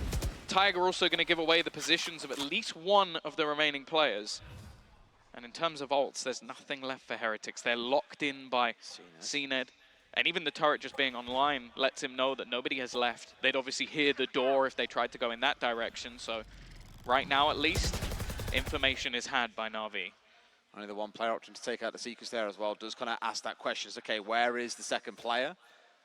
Not always needing to connect to be useful to you, but that turret still stands. It's just waiting, and now finally gets to save it off as they move a little bit too far away. It seems that this is where cNed now starting to look for his march on forward. Here comes the Hunter's Fury, spots one, an instant TP out as well, but it might well turn into a second. Zyppan. No, it's just going to miss, but here we go. This is the flank that we were looking for. I think they have absolutely no idea that cNed is here, and he could ruin the round for them. Tries to go for a spray, just about finds his man. Boo's left standing, not going to have enough time to make this one work as they try and spray through once again. In fact, no, will complete. Now he's got to win the 1 versus 2. But that's another Leo moment there. Shock Dart comes on through. Navi find their second. Yeah, a big round from them. Again, a lot committed, and it at most points looked like that was going to be a Heretics round. Fantastic entries once again. It was just the denial, actually, from Shao. That was it. It was just being able to spam out that player while they were using the Viper's Pit was enough to turn this round on its head. If they get that into an afterplan with the Viper's Pit down, I don't believe there's any possibility, and that was just a sheer read from Shao as to where that player was. Had the ping coming in as well that maybe just guided himself there a little bit, not so much onto the player, but more just as a loose homing beacon that proved out to be exactly the right spot. If Navi turn this round to be an 8-4 now, that is going to be absolute madness. It would be something. It doesn't really feel, I mean, being honest with you, with how stompy these rounds have been, it feels like they don't deserve that kind of scoreline. Like a 9-3 might be the one. Oh, so aggressive from cNed, but he gets nothing for it. They deny them completely in this early aggression, and Shao's just going to go for a miracle play, stuck in them up with no friends left. Yeah, one at least at range here, Angel. But I think we can see exactly which way this round is going, unless there is a miraculous 2v4. Angel goes nice and low. Still committing pretty hard, though, here on towards the A hit. Yeah, they're going to double back instantly. The second the realization that there is both players on this side of the map, you can already just see Boo completely hightailing it. Actually not going to opt to pick up the orb, wanting the space more than the ult. But I guess if they give him the spike, they'll have that lockdown for post-plant, and wow, that's going to be a tough break for anybody on the other side. It's interesting, given it was the Killjoy obviously about to come online that would all but guarantee this round once they get it down, but for now, at least the commit coming in is that both players from Navi rotate away from A temporarily, making this a 2 versus 2. Surely you let Boo plant. Okay, well, they're going to be denied by the Reckoning. Okay. And they're actually... Now it's time to pushing get your back. The thing is, the door 30 being seconds opened left. can now actually give the information needed for SUYGETSU. This kill's for free, but it's based on SUYGETSU just being in a bit of a What about this surprising next one coming position. in? I mean, SUYGETSU, as you say, a bit of a surprise, but the wall might do just enough. The thing is, they know that they've planted into the full spot so many times. This time doesn't even bother trying to spray through the wall to find his man. Instead, does he dare? Waits for it to go down, finds two for himself. Oh my God, may have almost turned his back on its head, but he has no idea where Zeek is coming from. Gonna tap, looking the wrong way. Does he look high? On comes the alarm bot, nothing really coming off the back of that, but that's all the information that he needs to try and turn this on its head. But he's got a bait, and Zeek! What a peek coming out. A nice attempt. A nice attempt from NAVI to turn around that again looked inevitable. But that's the thing for Heretics. A lot of these rounds have looked incredibly dominant, and it's only been those sort of clutch plays, the double kill that came out. The fact is, again, like I mentioned it, this composition doesn't look great for those sort of aggressive takes because you don't. The only real like sort of damage you can do is off the back of a nano swarm or off of a shock dart, which again, in comparison to even what they had with Gecko or Raze, it just doesn't have the same effect. So instead, Heretics have challenged them for every little bit of ground. Nice shot from Zyppan, though. He got a couple of ults to play behind as well. I mean, let's ignore the EMEA one for now and look more towards SUYGETSU with the lockdown. That really is the big one here that might yet save them, but Boo has his online as well. So the two not quite cancelling each other out, but they are going to have a massive sway on this last round of the half. Use it or lose it, boys. It's about time to get it online. Oh, a little bit of extra information available. And again, it's that hit towards B. Both teams having a lockdown. I wonder if there's going to be the counter from SUYGETSU. There will be. So basically just having no impact. Both teams are going to be forced back off what they wanted, and this now makes things that little bit tougher for the side of Heretics. They're going to go quickly in towards the A site, trying to react to that lockdown that was put on the other side. Boo's going to try and hold them in towards tree. Two players ready and waiting. The flash leaves so many blind, but it's actually a good trade. In fact, Mixwell comes back for three. That looked like a round where NAVI had them dead to rights, but Mixwell comes up huge. And now SUYGETSU 1v3 to try and get that curse. Just when it looked for a second like NAVI might have a way back in, Heretics slam the door in their faces. And SUYGETSU, he knows this one's looking pretty hopeless. Not too many ways of finding his way back into this now with only about 35 seconds still left to play. And three members of Heretics bearing down on him sat on the site. So much still to do. No utility to play with. The Mixwell is going to close things out with a quad kill. What a round from him. As said, a pop flash leaving so many players blind. Zyppan looking like he was about to have the multi-frag of the century. In fact, last map, I think he would have hit it every single time. And then Mixwell just making that decision. And then not today. Not today. It's one of those, they've got so much more work to do, it feels like. I mean, for NAVI, again, it could not look more different as a story compared to what we saw back on that first map. Still, so much to do. And now we're going to actually throw things over to another interview. I believe we're very lucky today that we have got Meg's boyfriend. Honestly, Tom, you hit the nail on the head. We are definitely very lucky. We have So Marcus, the boyfriend of Meg, sounds like Egg, a NAVI content creator. I gotta say, you're looking like a certain agent in the game. Is this on purpose? Did you come cosplayed as Gecko? Yeah, so I definitely did cosplay as Gecko, and I kind of wish that I came with my green hair today. Oh. But I thought, like, if I'm gonna have the shaved head, I might as well rock it for like a year or two. I like it. You'll be back tomorrow anyway, so maybe we'll see the cosplay tomorrow. Now, you are a notorious Reyna enjoyer. You play a lot of Reyna, a duelist in ranked. Now, your team Navi right now, they're not running a duelist at all, and they have cNed. What do you make of this comp? I mean, cNed as a duelist, right? Everyone knows him as a duelist, but I feel like Navi, their strats, they can play whatever they want. I think it comes down to the actual pools themselves, right? And I feel like the experience they have on that team, especially with Angel, I don't think it matters too much that cNed's not on a duelist. Obviously, everyone likes to see cNed on Jet, But, you know, allow his omen. Allow his omen. Maybe even Reina one day. Who knows? I hope. You can pray. You can pray. I'm the sick man, maybe. I mean, you mentioned Angel there. I know you spent a little bit of time with him as well. Talk me through what's he like as a leader, as a person. I mean, Angel as a person is fantastic. Like, we literally were playing table tennis earlier on, and talking about Valorant while playing table tennis, it's difficult, like very difficult, but it gave me so much insight into the brain of Angel, right? Not only is he a nice guy, but when we saw that first game on Pearl, you saw some of those strats, like you saw how much they abused A, and it's just things like that, and his being a veteran, obviously, is, I think, a big advantage for any team.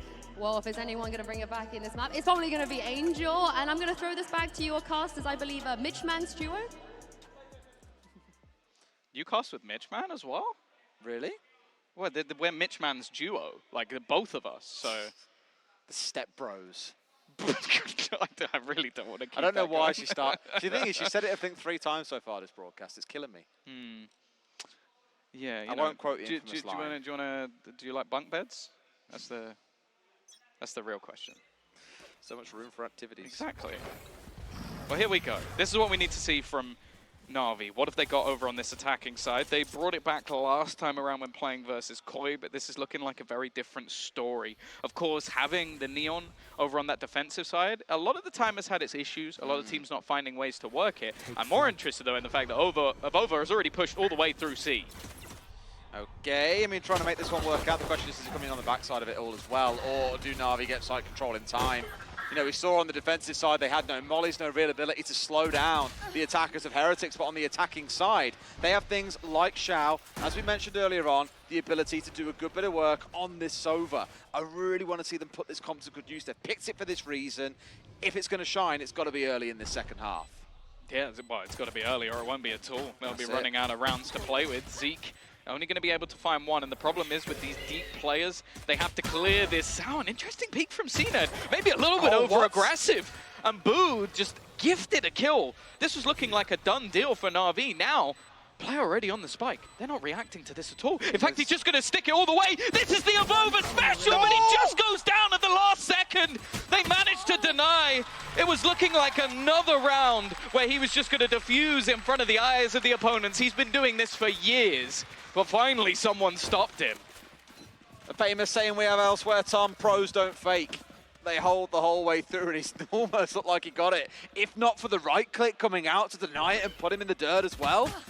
Whew, I mean, we saw Navira with a pretty crazy right click last week, but this one, not quite up to standard, but still enough to ensure they had the round going. So, with how things are squaring out this way, it's a good but shaky start for Na'Vi is the only way I can describe it. Didn't also clock, by the way. Wasn't even the right click that got the kill. It didn't help, but didn't get the kill. I don't know what he's got his binds to. Maybe he shoots with right click. Tom, shut up. Hey, there's been weirder things. There's been weirder things done by professional players, that's for sure. I'm sure there's still some pros that play with inverted mouse. And we call those people wrong-uns. Okay, old. That works too. They're used to playing, what, flight simulators, I maybe? guess, yeah. Given that was all that was around about 30 years ago, 30, 40 years ago. I don't think we have anybody from 40 years ago. So No. No. Not on the pro circuit. But now at least, I don't think AvovA is going to get anything with that aggressive position. And of course, this is such a minute investment. There's not really any expectation here. A shorty available for Mixwell. I don't know how he's going to manage to make this one work. Unless someone gets very overzealous. Sometimes you just need a little bit of inspiration. And I'm not really convinced he's going to find it here. He's going to back away instead. Like, yep, I saw that range. I'm not invested with the shorty in hand. So away he backs, and by the looks of it, unless he's going for a big rotate off. In fact, he is. Yeah, he's trying to go close on the side. So worst case, he dies to the spike. Exactly, yeah. That's what he wants to look for here. Really, trying to donate away too many more ult points? Yes, they absolutely do. Both members of Heretics falling, and Na'Vi 2 rounds on the bounce. They look like us, but This is where things get that little bit more difficult. Of course, the bonus round play from Na'Vi, as always, Few rifles bought in, 2 more will be bought up in this round. So they're at least going to play it like a 4-buy. Works out nicely for them because they can't afford to just give up a free round over to the side of Heretics. And Heretics have looked incredibly clean so far. Logitech G-Power round, actually a fairly important one for Navi. If this comeback is going to be possible, they need one hell of a streak of rounds, and I also feel like they need to crush the confidence of Heretics while doing it. It's almost like looking like a bit of an inverse, because we did see the kind of like big buy coming out from Navi back in the first half, and then ultimately lost and spent a couple more rounds really, you know, falling apart. They took the time out after 4 rounds to try and stage a recovery. And even that didn't work, because they then went on to go and lose the 5th. So Heretics, be mindful of them falling maybe the same way as cNed goes in deep. Who needs keloqz in this case to still make these aggressive plays work, because so far Navi are marching on their way through. A 4v3 with the spike going down as the paranoia comes on through and they're forced to back away. Yeah, they've taken so much control. This was the one foothold that was there for the side of Heretics, was at least keeping the room next to Broken Door. Come on now. 3 players looking to try and retake, and I don't even know if they are trying to retake. keloqz is all the way back towards that attacker spawn. I think they're just going to hold on to their weapons here. They just want to catch exits maybe and try and capitalize off Navi trying to get off site and away from the spike. Not a terrible idea, but a couple have now backed all the way away. You see pings coming in towards A as well on that expectation. But Navi going to work their way out as a 4 here. Smart play too in case a trade is required. Getting themselves away to safety by the looks of it. And that'll be that round done. Navi up to 5. Still an incredibly long road to go, but if I've learned anything from watching Navi play, Listen up. is that no scoreline is too large for them to turn this around. Bear in mind that we've seen them have very dominant halves of this map, although when they played against Koi, a lot of it was down to that defensive side, so it would be a completely different ballpark for them to now do it on the attack. The thing is, though, Heretics, they did save a few rifles into the last round. It's going to leave them with some vulnerabilities on Zeek and Boo, but the rest can still try to make something of this one. Again, really looking at how it stacked up with everything between the agent comps. That's where you saw the damage being done in that first half, though Navi just felt like a little bit of a mismatch, whereas here, at least, managing to make things work, seeking out ground with the use of the Sova to march their way forward and get control of the orb, which they'll collect, and then back themselves away by the looks of things. Yeah, just clearing that initial control. There's no one A, by the way. Trying to put doubts in the minds of Heretics, and, well, as you mentioned, it's worked. But with that flash going over the top, coming out from Zeek, it actually gives them the information that, okay, there's nobody outside of C right now. They're going to push up with the remaining couple of players. They've spotted no one outside of B. They now know this is an A hit. Can they get there in time? And what can they do about it as well, with more of the smokes coming on through, maybe trying to bait out a B hit, but it feels like Heretics are a little bit too wise here. They know what's coming. And Navi, I feel, have just been a little bit slow. They're taking so much time to figure out what's going on, despite seeing no utility coming towards them. Nothing to suggest information is there and ready to be collected. But Angel marches on in, finds one for himself, seeking to a trade of over there too. And it looked like a bit of a crossfire on towards Navi, but they're coming away with as many of the kills as they can possibly collect. A 3 versus 2, and now just Boo and Mixwell to push it off the flank. And this could work out. They don't even know they're here, I think. Wallbang is all they can really go for. Mixwell's going to get it. Down A. 20 seconds now. The pressure back onto Navi. If they get it into an afterplant, it's a completely different story. They're going to have to reposition the spike, and in the meantime, we've seen a rotation coming through from the heavens. Boo not with the best gun, but at this range it's possible. However, Mixwell again is going to need a clutch. Seen it with that shutdown finally warming into things. Had a really rough first half, and there he is closing out a second. Navi, it looked real ropey when they were down 10-2, but they're halfway up the mountain at this point, Tom. Yeah, and that's the thing. I think Heretics round there was actually very good. Like the flash, we saw this on Pearl as well. Zeek, a lot of the time on their defensive sides, is the man who has to get them the information. Pops a flash over the top, finds out there's no one C, they push C and B at the same time, they get that gamble rotation. The only problem was the flank was too slow. If the flank comes through 2-3 seconds before, they probably win that round. But for a round where they had some weaker weaponry, it's not bad. Now they're going to give the coach, Neil Zenio, a chance to try and find that gap, because we've already seen one half of Valorant where they get absolutely stomped when it comes to their defensive side. They want to stop it early. And not forgetting that we had Navi use both of their tactical timeouts in the first half, so they probably also welcoming the short break for themselves here too. But equally, they were the ones on a roll. The momentum very clearly in their favor for Heretics. That big question comes in, okay, how do we slow this down? It comes in at exactly the same time as it did for Navi too. After 4 rounds, that's when they feel they've seen enough, because that 5th round was the full buy round coming back the other side. Assuming they played it out in a similar way here, but you also are going to see a full buy, I imagine, coming out of the defenders. For the most part, yes, we are. They've got to win this round, or once again, economy's back in the gutter. Yeah, I always think that one of the goals for Heretics earlier in the game should be keloqz on an op. Like, the difference he made, even on Pearl, where they got smashed, was huge. Like, he is someone who can just open up rounds for them and completely change things. Now, it's not something that's on the board once again. In fact, he's one of the highest spenders when it comes to this defensive side, it seems, in bonus rounds. And maybe there's a reason behind that. He's looking to try and take some of that early control, but with the Cascade already somewhat pushing him back, he has to be a little bit careful. He seems like he's somewhat in no man's land with some of his teammates already sectioned off. See, I like that at least they're trying to make this early aggression on towards Navi and slow them down. That was missing a little bit in those first 4 rounds. And we touched on the near a game start, you know, the speed and the ability to support and work together there. You had a triangle of 3, all pushing aggressively in towards EMEA, and it feels like it's done its job in deterring Navi away. The problem is, they've already had keloqz rotate straight over, so it's still the same player over here forming once again a unit of 3 to contest into them. Snakebite will delay. As you mentioned, having that extra control could be huge. And with Seekers being popped, the early rotation's actually going to tell them, okay, they are still going in the direction of the C site. I'm more so looking at that Reckoning, though, from Angel. This being thrown into C could cause some major issues for the players on the other side. Just for a timeout as well. They have one coming in through Spawn in towards the Omen. They saw it and they followed it. So they know now that the full hit is coming in towards C. You can see a potential flank coming in, but that means really the attackers need to go quickly. They push it over the utility. keloqz had a beautiful chance at a 2 or a 3, but found absolutely nothing. A 5v4 for Navi as they push in deep here. It's a bit of a trade coming in on towards the backside, but Navi once again have full control, and Zeek on the flank towards Bound is all by himself. One dead. First goes his way. Zyppan tagged. A hell of a lot to do, but some lower players on the other side, and anybody giving him an angle to definitely risk this round. But you can see how passive the remainder are being. Just looking to watch on the cross. Counter flashes being thrown in, the angle being watched as well, and every single time he goes to the peak, he's chipped away. Elevated angle from Angel as well. The climb continues 7 to 10, and Navi, even hitting late, managed to make things work. Ooh.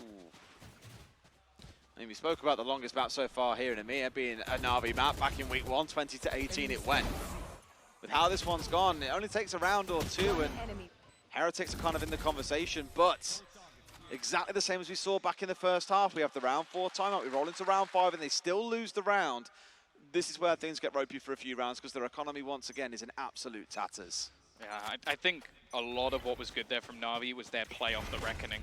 Not allowing that to be the only piece of utility. A lot of players are looking to try and dodge that util, so they throw out a dart to scan up everybody, and then have flashes in as well to just leave those players in horrible, horrible positions. Now though, well, at least in the early stages of the round, they're just farming up those ultimate orbs, trying to deny that from going into enemy hands. Obviously, a lot of them are placed favorably for the attackers. And on the Heretic side, well, in a round like this, the only thing you can really do is be proactive. Flash, dodge, first shot clean, but keloqz is going to be able to get the trade. Fair to say he's having a really good game so far on the Neon as well. I know we've mentioned it several times over, but he's really making his impact felt when he can get really quickly. As you know, up towards tree, AvovA's there, ready and waiting. Great paranoia coming across, should turn him at least slightly, but no! SUYGETSU on the crouch, finds AvovA. This is left down to the one rifle. Boo managed to retrieve it. I don't even know if they know that he's here. And he's actually been helped out a little bit by the utility of an opponent. Quick headshot leaves Shao alone. And the steps are going to be heard by Mixwell. The sprint in towards the other side of the map. Now, an afterplant here for Shao could be huge because of that Hunter's Fury and a post plant. Definitely tougher versus 2, but he's going to want to try and isolate a fight. That's exactly it. He needs to force out a 1v1 here, so needs to move aggressively. Try and find at least one player out, but they've made the perfect call. Mixwell, keloqz stack up together, looking for that trade and seeking out their prey. But for now, Shao's backed away in towards spawn. They'll have a good inkling that he's pushing towards backside here, out towards spawn side. But I think, like you said, Tom, that Hunter's Fury being online, that's what he's looking towards. He's still got a full belt of utility.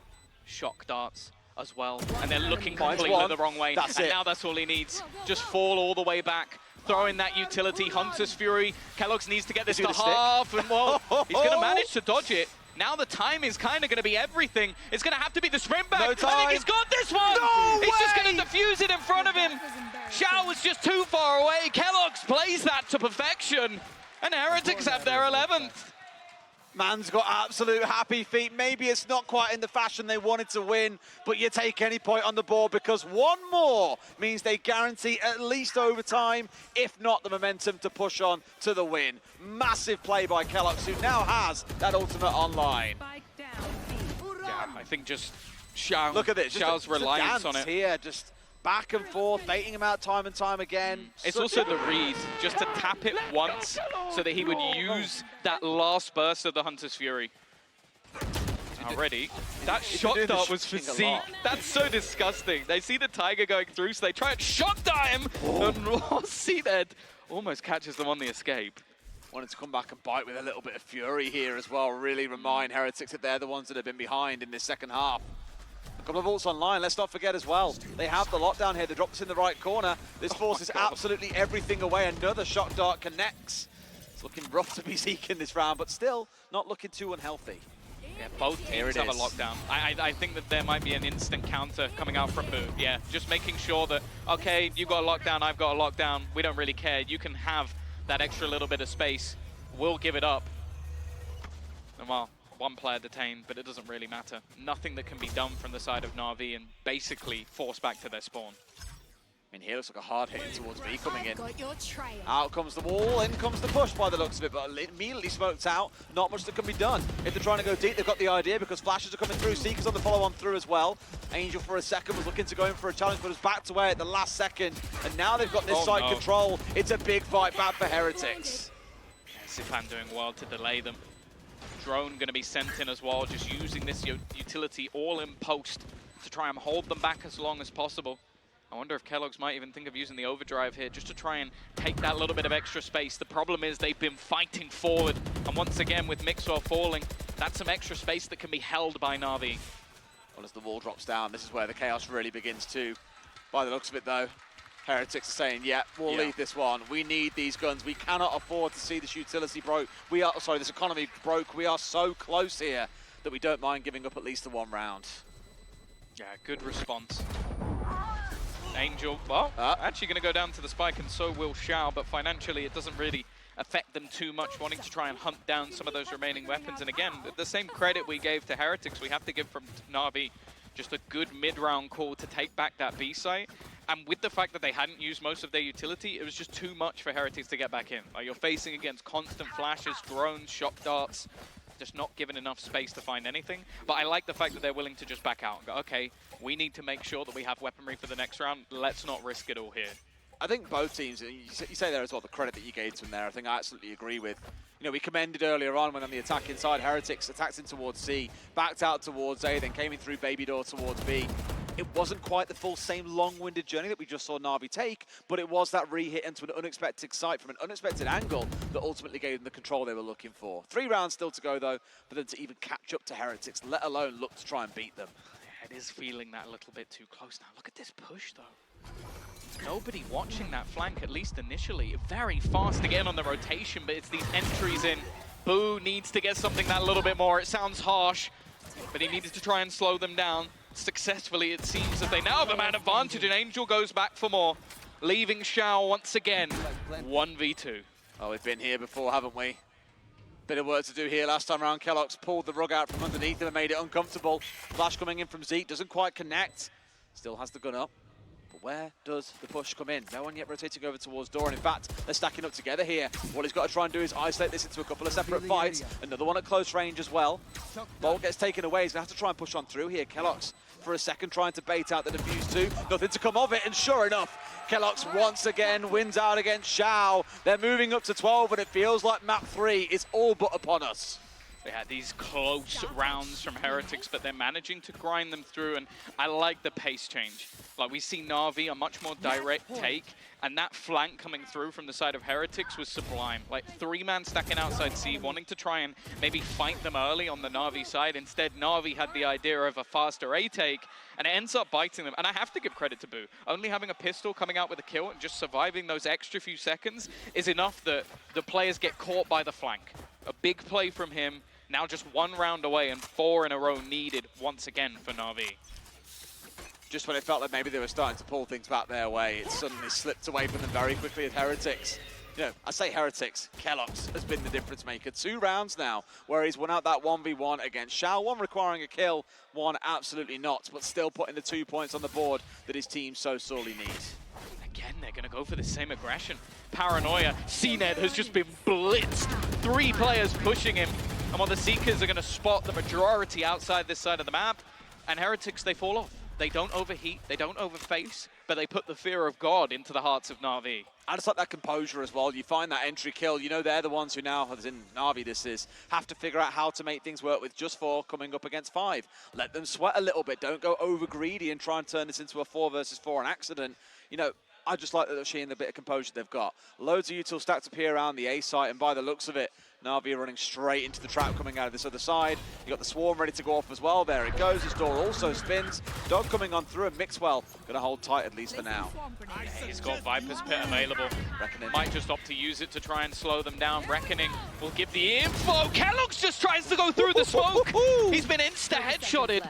30 seconds, and Boo finds a big kill, but they're going the other way. Once again, these mid-round calls, but they've left Shao behind. He's going to sit in this corner, just waiting for them to cross. A free kill on the first, and Shao is going to get both, leaving AvovA to try and clutch this 1v3. A 1v3 for himself. Oh, do not envy him being in this position, and sure enough, he won't even find it. Great response by NAVI and especially Angel to the aggression coming out of keloqz. It feels that keloqz this is at the center of every conversation at the minute in this game, not because of the kills that he's finding, but because of how disruptive he can be to NAVI, and their success spins on that dime of, do we control his aggression or do we fall down to it? Yeah, a huge round for them to take, of course. Angel actually statistically having a very, very good game. Like, I think especially going on to this attacking side, there's a lot of sort of cool things that you can run with the Harbor for sort of sectioning off map control. It's something I enjoy watching. I definitely think defensively they might have to go back to the drawing board, but that's something that NAVI do on almost a weekly basis. So it seems with the constant change in agents they bring to the field, the different lineups they're experimenting. We mentioned earlier on, normally it's Gecko here, but this time around it's Sova coming out for Shao as a little bit of an alternative. Can't say we strictly felt his presence 100% of the time, seen a couple of nice shot darts come through. The recon bolts expectedly normally being dealt with, but where I suppose there's a little bit of help being given is from these owl drones coming on through. I know it feels like a very minor detail, but being able to spot a lurking keloqz waiting to go aggressive and sprint into your face, those owl drones do force players back when they get scouted out by them. It's an easy bang through the wall though as down goes AvovA. He needed help from his stepbro to get out of that one, let's be honest. Very good. I thought you said we weren't encouraging this. What have you done, Yinsu? What have you done? Why not? Why not? Again, late rotation back, but look at the read. Defenders are on it. Straight into the site. Mixwell's already there. Of course, he doesn't have a lot to play with. Like, the expectation here is low, but he can buy them a little bit of extra time. Mixwell completely blind in the corner. In fact, they're going to go running into the snake bite, made vulnerable by it. A chance, but just off the time alone, this is starting to get very awkward. Trades back again into a 2 versus 2. Real potential here. And are they really going to go back towards the B site this late in the round? If they were caught for even a second, there was a chance for this to go off the time. I just can't help but ignore that once again, it's Shao and keloqz stuck in one of these situations. keloqz has had his number every single time. Shao this time round finds him, but it's a 1 versus 1. 2 completely fresh players enter the arena. Who wins it out? It's Boo to close it down. Map 3 to decide which way this series goes. Well, I have to say expectations going into this map were low. After the first one, I was maybe expecting another blitz to come through, but Heretics not only have steadied themselves, they have come back with a vengeance, taking a map off of Na'Vi and now heading into this third and final with a genuine chance of winning this series. We spoke about this team as, okay, they've beaten Carmine Corp, but many have put them right near the bottom of the ball. But right now they are challenging versus one of the best, and, well, it's a coin toss at this point as we head into the final. And doing it in style, I know we touched on it several times, but the Agent Select, there was just nothing to hinder keloqz, right? Again, we spoke about no real mollies. Sure, you had a Harbor Wall. That's not really going to stop a Neon just blitzing her way through. Just excellent selection, I feel, both in the Agent draft, but also the way they played that map. Showing real mastery, and you can see exactly why it was their pick, which means, you know, one more map still waiting for us, Tom. Yeah, who knows what we're going to get from this one, but luckily, that's not our job. We don't have to do that. There's an analyst there, so we're going to chuck this off to a break, and then they're going to break all of this down while we're going to have a nap. Nice! Come on! Nice! Nice! Nice! Nice! Let's go! Yeah! Let's go! Nice! Nice! Nice! Nice! Nice! Yeah! Let's go, keloqz! Nice!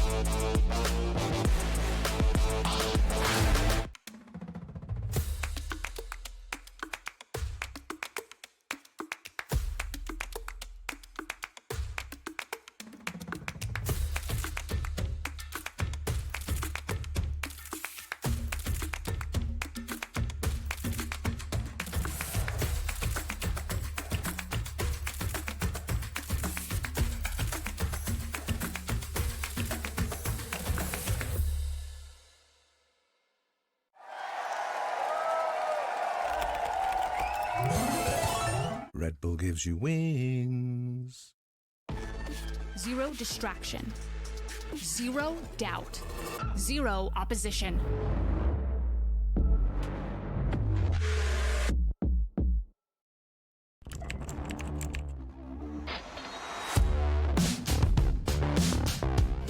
What is this from EA? He is currently unstoppable. He is just a consistent demon. El Diablo. Hey guys, it's EA. Welcome to my course on optimal Valorant training. I'm going to be demonstrating now some angle clearing. I'll slowly come around the corner as well, making sure no one's on these off angles.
What a response from Team Heretics. They break their lose streak here with a massive win on Lotus against Navi. I'm your host, Yingsu, and I'm back here with Kakuka and Zesh. You guys, you said a 15%, 85% to Navi, but how surprised are you that Heretics actually managed to close that out? I give the 25. I'm good. I love the surprises. I knew that they were going to have a good starting half.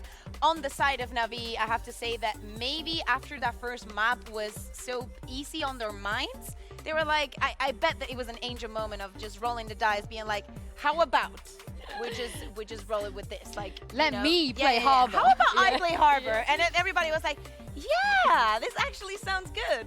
To say it in the word of Shaquille O'Neal, I honestly was not familiar with your game, and I'm sorry. And I'm genuinely sorry, because I was saying this is impossible. I was genuinely thinking Heretics has no chance, not the slightest at all. Because also I thought Navi has a great composition. Sure, there's some duelists in there, but I was super happy about it. And then at the end of the day, to pick them up in a 39 fashion, I am kind of shook still.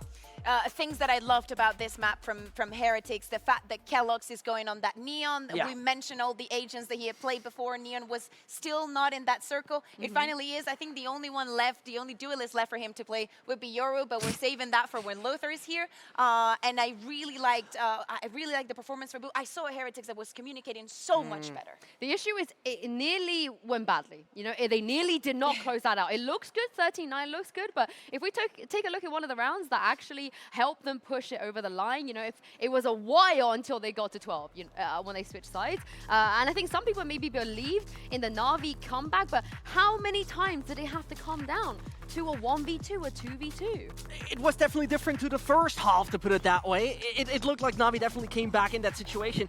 We once more saw that Heretics was definitely struggling towards the end of that second half, when suddenly the momentum was not going their way. This is a perfect example where we see that they still can play it, as you mentioned, well communicated towards the end till they have to defuse the spike. And I think that is the positive thing. We're talking about that it got very close to the end. Look at keloqz there. Look at him. He's doing the Jose Mourinho. Yeah. I love the fact that in so many occasions, especially on the defense, we saw keloqz actually being the last man standing, and one of the fewer last standing, because he was, covering a lot of the map, just putting a lot of pressure, and trying to go for the kill in the first instance, but always playing in those duo situations, especially in this one. Yeah, we got some keloqz highlights as well, because Well what a deserved. delightful Neon map it was, Vincent. We were like, Jet or nothing, but there's something, Jet or Neon. And you talked more about the second half. I was more impressed about his first half, particularly because it felt like he played such a crucial role in some of those executions. His stuns were so important towards some of the seaside plays we saw. He was moving so swiftly through the nano swarms, and he was definitely a decisive factor when it mattered to get onto the side. This particularly showed his intelligence in game. That was wonderful to see how he clutched that one out. Overall, this is the keloqz that I want to see on new agents. Whereas, because in the beginning we talked about Phoenix. He did it more than once. Yeah, I didn't even he's the Jose Mourinho. He's saying, shut up, the Spanish casters are speaking.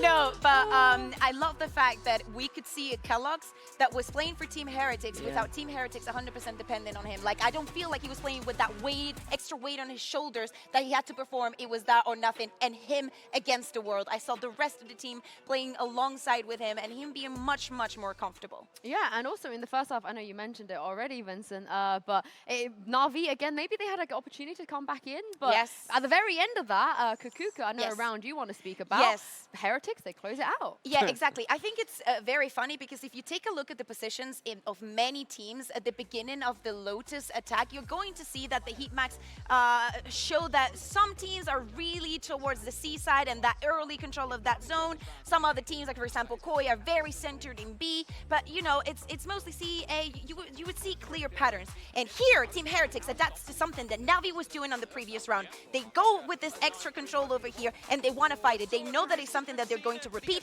because this is back-to-back to a timeout. And the fact that they can adapt and react so quickly to what Navi is doing is something that most teams cannot do against this squad. And I think most importantly, this kind of proactive move that we're seeing from Navi here was something they have not been doing too often in the first part of that first half, which was disappointing for me, because they were respecting Heretics so much. But as you've just mentioned, perfectly reacted to that, as Navi said, you know what, we have to definitely go a little faster, pedal to the metal, have to aggress there onto the 8th site. But that was then being shut down so perfectly. The clutch here, again, was also one of those factors that nearly looked like it could have been working. But at the end of the day, today there's a few factors that just didn't work on this map at all for the side of Navi. And it was an Heretics that looked just so well-rounded. The one that we finally see evolve. Yeah, I don't see Zeek still yet so comfortable on the sky, but I think that, you know, it's working towards a bigger purpose and a bigger meaning. I love the fact that Mixwell was, yes, feeling comfortable in Viper. Well, I want to be on the Heretics hype train right now. I really, really, really want to be on it because it feels good. I saw Uli and Yuri, the Spanish casters, like celebrating. But as we go on to map 3, I just want to let you guys know about what Navi do when they are in a situation where they have to dig themselves out of a hole. Not counting best of 5s, ever since Masters Copenhagen, when they won the tournament, they have only ever lost a map 3 one time, and that was against Exit. They do not lose a map 3 if we have to go there. Even EMEA, we saw in the last couple of weeks when they did have to go to map 3, Kukuka, that's where they close it out, and that's where they get dangerous. That's what I mean. I said it at the beginning of this post map, being like, I feel like this is Angel just being like, let's just try something out. And again, they were really down to changing those compositions last week when they played against BBL to just face off the kind of intentions that they're going to have. So now the question is, for Team Heretics, are they going to be the ones to break the curse and actually get a win against Navi, being the first team that is able to win against Navi after playing Fnatic? And also, is the Phoenix going to be back?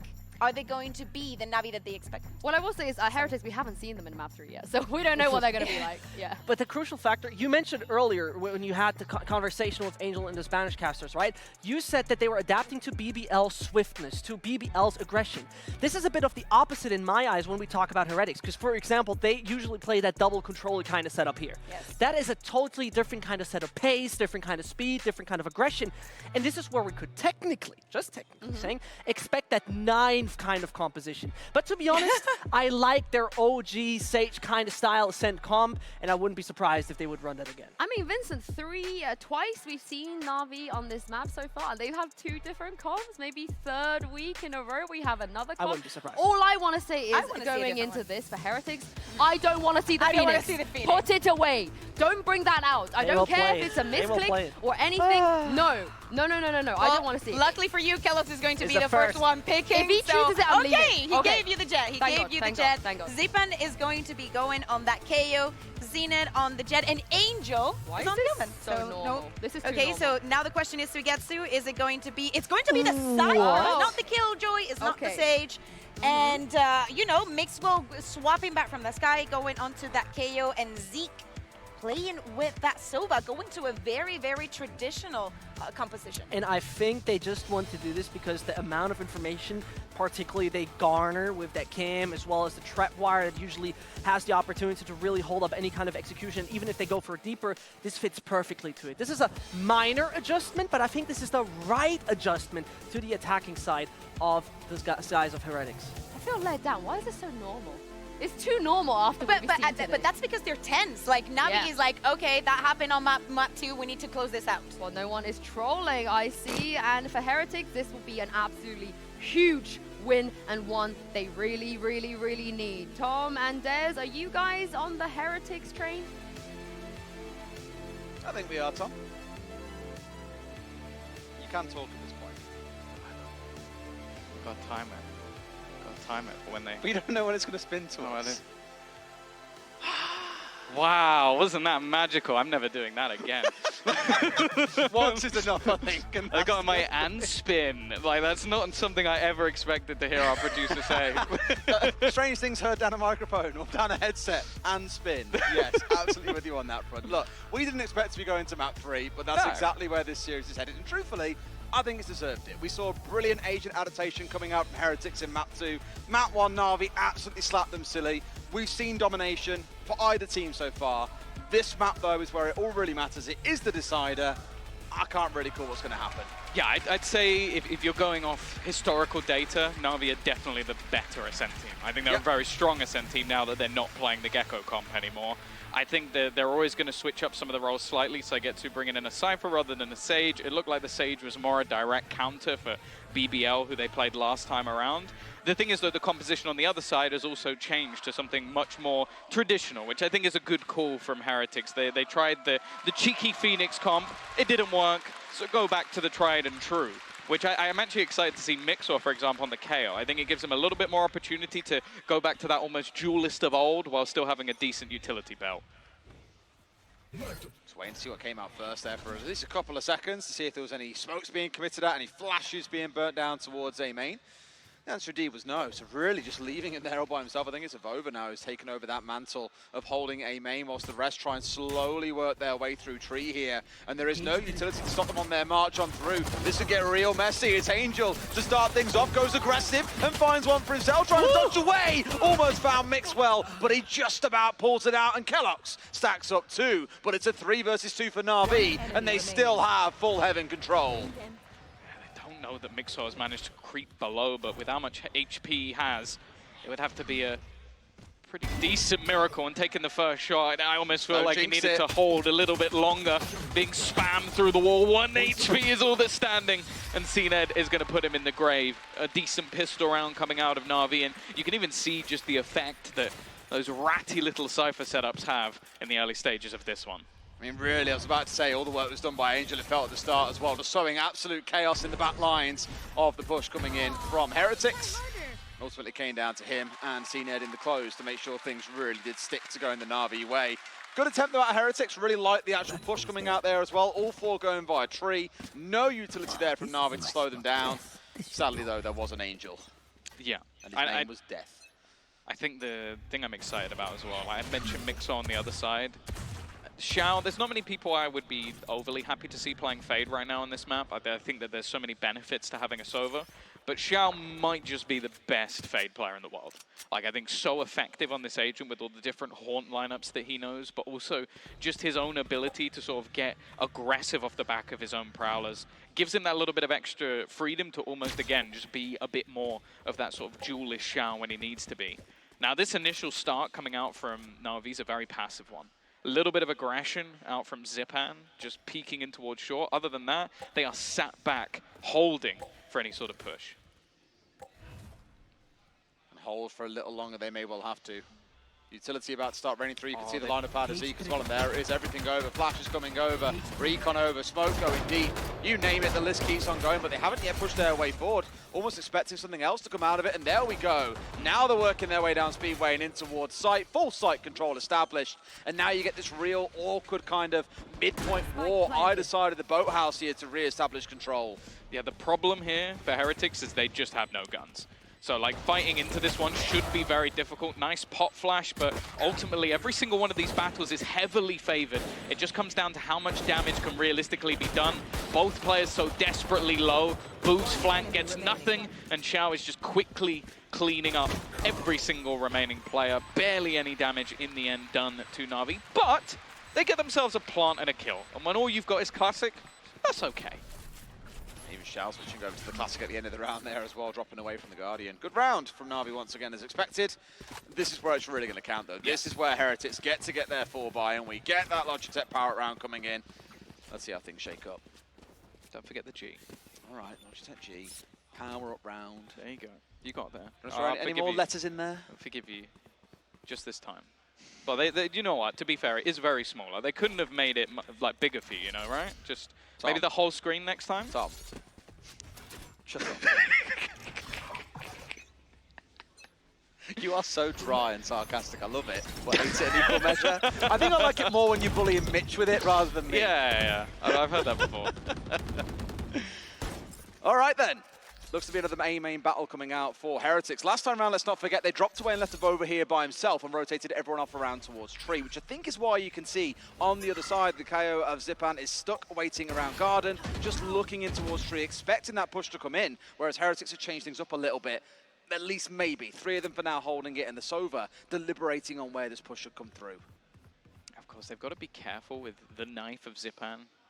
Not going to be a massive amount away. You can already see Mixwell's looking to come back online. If this knife goes through, all utility will dissipate, but the same can be said from the other side. A little bit of info to be had, and a nice entry onto cNed garners them the entirety of the A site. Absolutely, at least getting one back on that side. It's Angel bringing down Zeek, so that's Sova, the difference maker in some way, being offline too. And keloqz caught in between a rock and a hard place there. Gets domed down from below. Site control established, but the numbers of Heretics are dwindling. They're down to just 2 against 4. Zyppan again re-establishing control, getting control of Tree, and flooding in towards the site. We know about Mixwell. He manages to find one before being traded, and the last one left standing is Boo. Turret now taken offline, has got to find a way to march his way forwards here. Oh, no. Has the right sort of idea, but nothing more to be said for it. SUYGETSU gets the closing kill. Shao going to get the defuse in, and up to NAVI 3-0 we go. This is one of those rounds where you're looking at a keloqz as a hero or a villain. Like, you have him at that sort of aggressive position, and when he doesn't get anything and dies, the round just is a domino effect. Then you have the aggression to try and get them back into a 3 versus 3 and sort of have a favorable afterplan, and because of that, they just lose basically every single player on a reswing and end up in a 4 versus 2. NAVI didn't actually have to do too much in that retake because it was made very, very easy for them by overfaces from Heretics. Absolutely, well that's 3 on the bounce. Let's not forget what we've seen across our last 2 maps as well has been 4 rounds, and then attack timeout comes in from the losing side. Just acknowledging things are falling away from them just a little bit too quick as now we start to move into these ultimate rounds. You can see a couple coming online for either side, mainly looking in towards Mixwell's ultimate here as well, but Shao also not too far away from his. Yeah, I don't know if Heretics would want to throw anything in unless they're granted a freebie.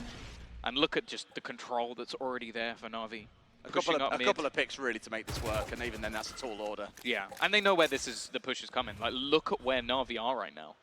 All the way up in mid, just waiting. And well, AvovA's figured it out. Now, if they can actually put the pressure on here, they might be able to clear this quite easily. A wonderful flash. Angel actually having to just peek back out to almost make sure they don't lose too many members here. And this actually makes the round a bit more interesting. A 1-for-1 trade, and the gun very much retrievable. Well, retrieved by Mixwell so far. Yeah, this is what I mean. And this is where the ult might now get to come online. But really, I think you want to find a second pick here to really get this round rolling, because you're still running into the ult. In fact, it's come out a little bit earlier than maybe expected. Yeah, it's SUYGETSU to find one towards keloqz. Shao a second.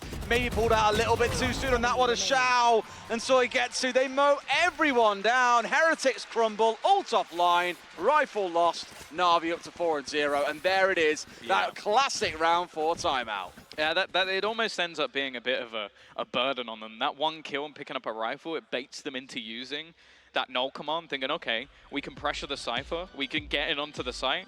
But SUYGETSU, I think he pops the cages just before they're about to do that. So they basically still have to try and blitz through all of his utility, even though some of it is offline. And then you also have the cross held by Shao as well. And as said, like, he's fearsome as ever when playing this agent. Currently 7-0 in the server.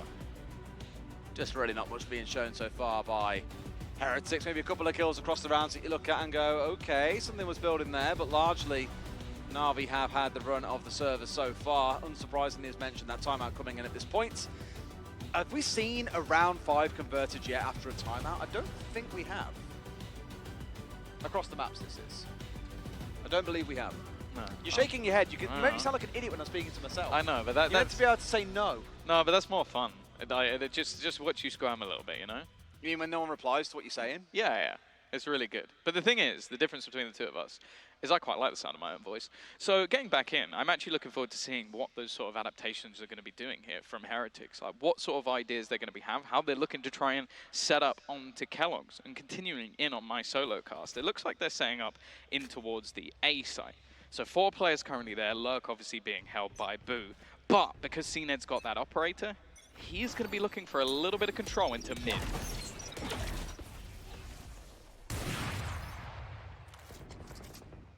Take flight.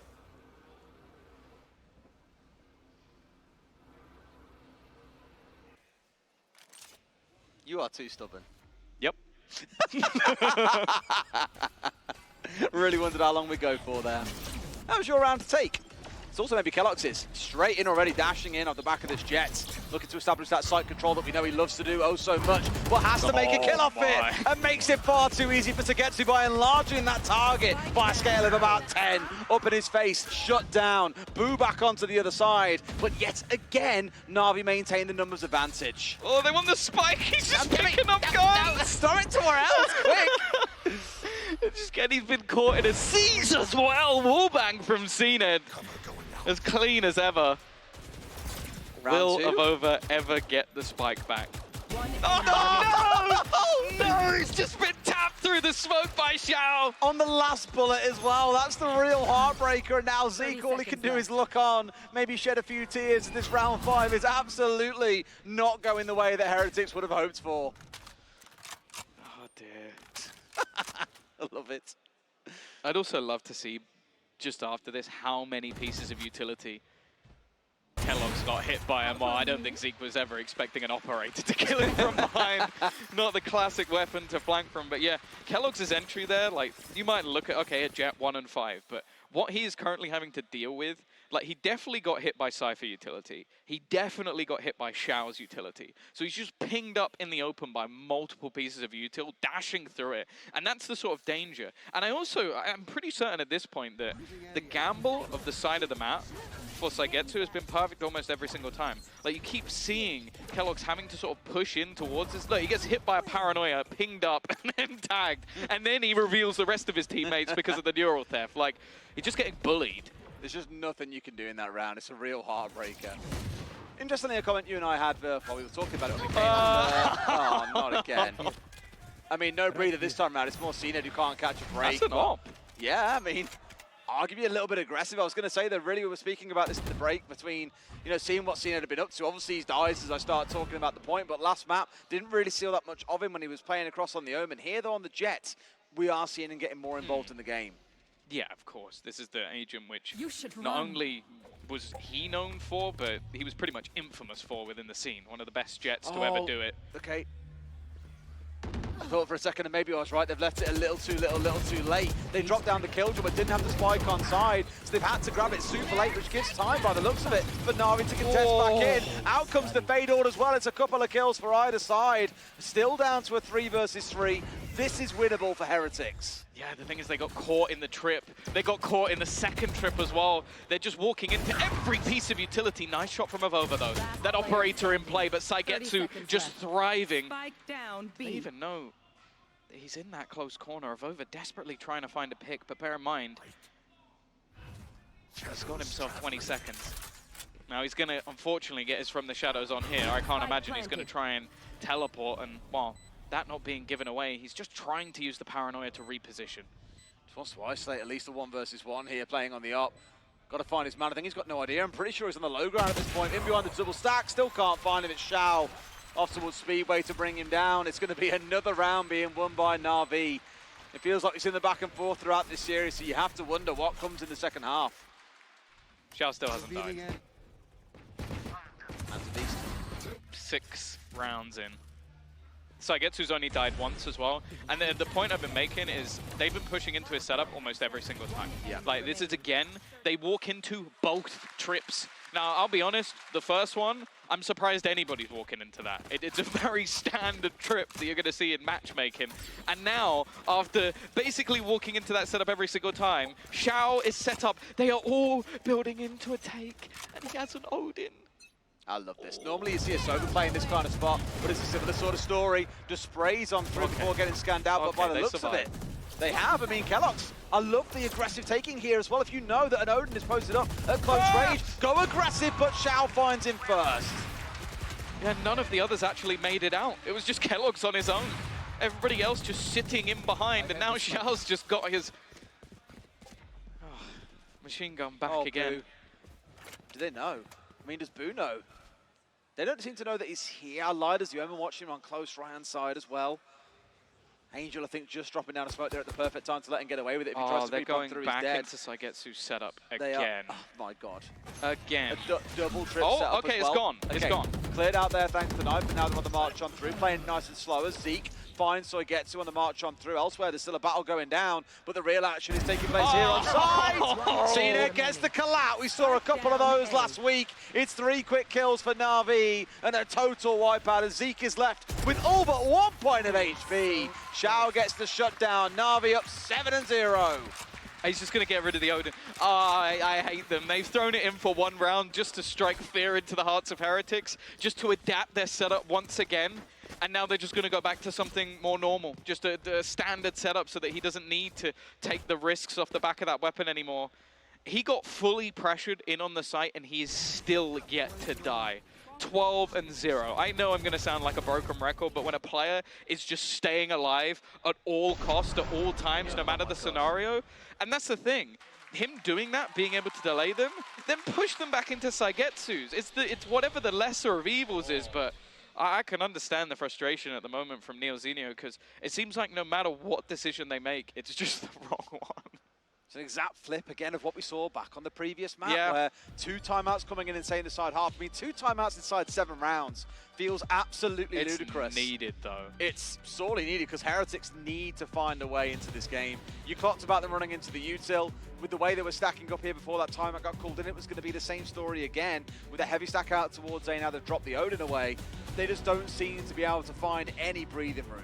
Yeah, and I think this is where I want to see some of their utility being committed to trying to destroy some of those trips. Like, I know it sounds like such an oversight at this point, but like the fact that they are catching them basically every round in some regard. Okay, the last one not so much, as they did manage to use the knife. The other thing as well is the amount of times where KO has actually hit SUYGETSU and he still gets away with a multi-frag because he's pre-popping those cages before they're able to do it. Like, it's a great performance from him, but when you have a KO, if a Cypher is bullying you this hard, I'm a bit worried for your KO. Bit of a friendly fashion on the way through mid here up to market. First time we've seen a hit of this kind come through in this half, so I'm glad to see we're trying something a little bit different. But I can't ignore that a lot of their focus does appear to be off towards B, where we have, once again, the Cypher traps being set up. I think they obliterated them. Yeah, they just nuked them out. It's I mean, actually, you said use abilities to clear them out. That's kind of going a little bit beyond. honestly, I'm okay with it. Like, with the amount of impact that SUYGETSU's managed to have. The problem, though, is, again, they get the man advantage early, and already it goes back the other way. Now, this time around, as said, there is no utility other than a singular cam available for SUYGETSU. But he has support coming through. Nice shock to at least do a little bit of extra damage. I'm more so looking at that paranoia and this flank coming in. Oh, I mean, Zyppan was in a spot to be able to capitalize, but no, it's Angel to start. Chasing up the backside, the spike's going to go down here as well. Is he ready and waiting? Yes, he is. Easy round wing close out once again. NAVI just putting Heretics in a chokehold and giving them no room. The Penguin, I think, expressing how many of us feel at the moment. That was mean.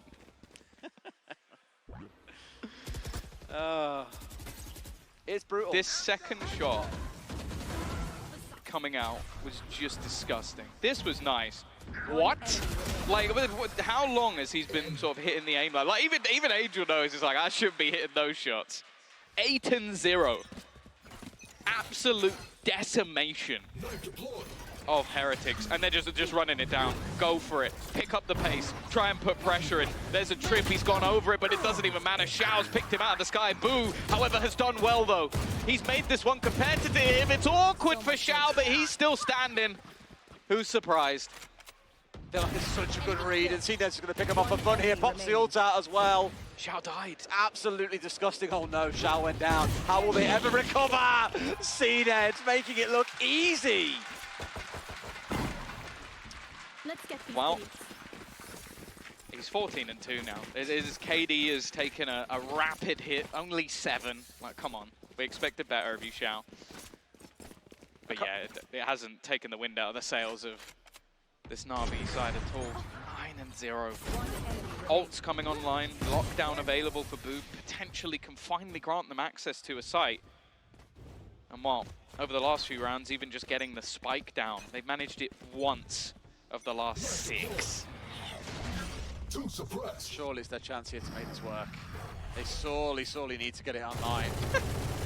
What I love as well, just kind of worth noticing, I know we've talked about it an awful lot, but the Cypher pick, I feel like across the whole series, we've seen a really good evolution of picks. You know, coming into map 2, Heretics acknowledged they needed more speed, and they really beat out the Sova on the other side. This map, they've shut down keloqz's aggression by playing the Cypher. They've just read into it so well. Yeah, they've double ulted, so his util is offline, at least for the next few seconds. One player detained as well, but SUYGETSU is still in this corner. They're hunting him down, taking some damage from the fragment, but he's still surviving in these backlines. They have not cleared him. They have no clue, and as soon as the smoke goes down, it's going to be hell to pay. Sure enough, in fact, no, you even got to get involved, because on top is where the death comes from. And now SUYGETSU can strike. Finds one for himself, pinged up on the other side of Gen here, and AvovA, he knows that his days are numbered if he's not too careful. Has a little bit of support coming in from Zeek, down to a 2v2. Shao will not be stopped, and no, I say that, yes he will. AvovA finally helping Heretics get on the board. Honestly, like, I wouldn't even blame Mixwell at this point if he had punched a hole in the desk. The fact that his teammate runs around underneath Balk and just doesn't clear the angle properly, I thought that was round over. I thought that was it. The fact that SUYGETSU managed to just sit in this corner. The thing is, though, again, this is a round that is completely not recreatable. Like, you're not going to be able to use a lockdown, no command to get yourself back into the site. So this has to be a building block of something where Heretics now find some individual prowess, because you bet there's a buy coming up here. They've got maybe a scan coming in. In fact, no, they blocked know out as well. They know that he's there because the smoke. Where else could he possibly be at this time? Wants to try and get himself away, will do so just off towards Pete. He didn't take any damage. Just manages to escape. That's actually mind-blowing. He took 0 damage. Angel set up as well with the Paranoia, ready for contact. Has support as well. They can go for the double flash, and well, all utility disabled for those players. Not worth the risk without any form of pot flash. They were all blinded out a second ago. The thing is, as soon as this starts winding down, they know they can push back in, almost losing out to the Pixel. For now, still taking things nice and slow. Heretics, as you said, trying to figure things out without those 2 key ultimates online. They've got ults on the other side. To spawn. What? No. He actually stuck it! There's no way he sticks that! And it gets away with it as well! Okay, it's only going to be the 1-for-1, but that's mind-blowing! The AvovA actually got away with anything there. The thing is, they've used themselves the Nightfall on the other side, denying them sound 30 HP for the moment, but they have found a fairly empty A site. I think NAVI aren't 100% sure where this hit is coming in, but they'll be aware very, very soon. Zyppan will be the first one to make the call, I imagine. Looks down towards Garden, an easy tap onto the head of Zeek. But now he's got to choose his rotation angle. Does he push down towards Tree or double back in towards Heaven? Has to decide faster, so the spike is now down. They know he's here, surely. They're all going to pressure. No. It's a brawl out on short. No. The battle for Tree is actually the main contest, and Shao is wiping them out. It's left Mixwell completely blinded. And what was one round off the clutch of one player will not last long. 10 double digits hit, and we're only in the first half. Last round in the half. 11-1 feels like it's representative of how the half has gone, but Heretics know they want this back. This in itself, I've seen this being attempted so many times and fail so many times, and to get the op as well, you could not ask for a much better kill. Yeah. Unless it's Shao who's got a free K in the round.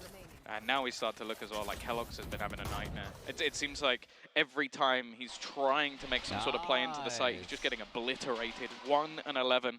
He can be the hero for this team at times, and unfortunately right now he is going to miss. Again, pressure put in, and a good start from Zeek. Operator down. Now this was a weaker buy from them, so getting that extra gun is huge. Hunter's Fury online. Zeek collecting that ult up here may yet be a way to give them at least something in this final round, but my god, do they need it. 2 pistols on side, a couple of Guardians and a rifle. It's not a lot to go on.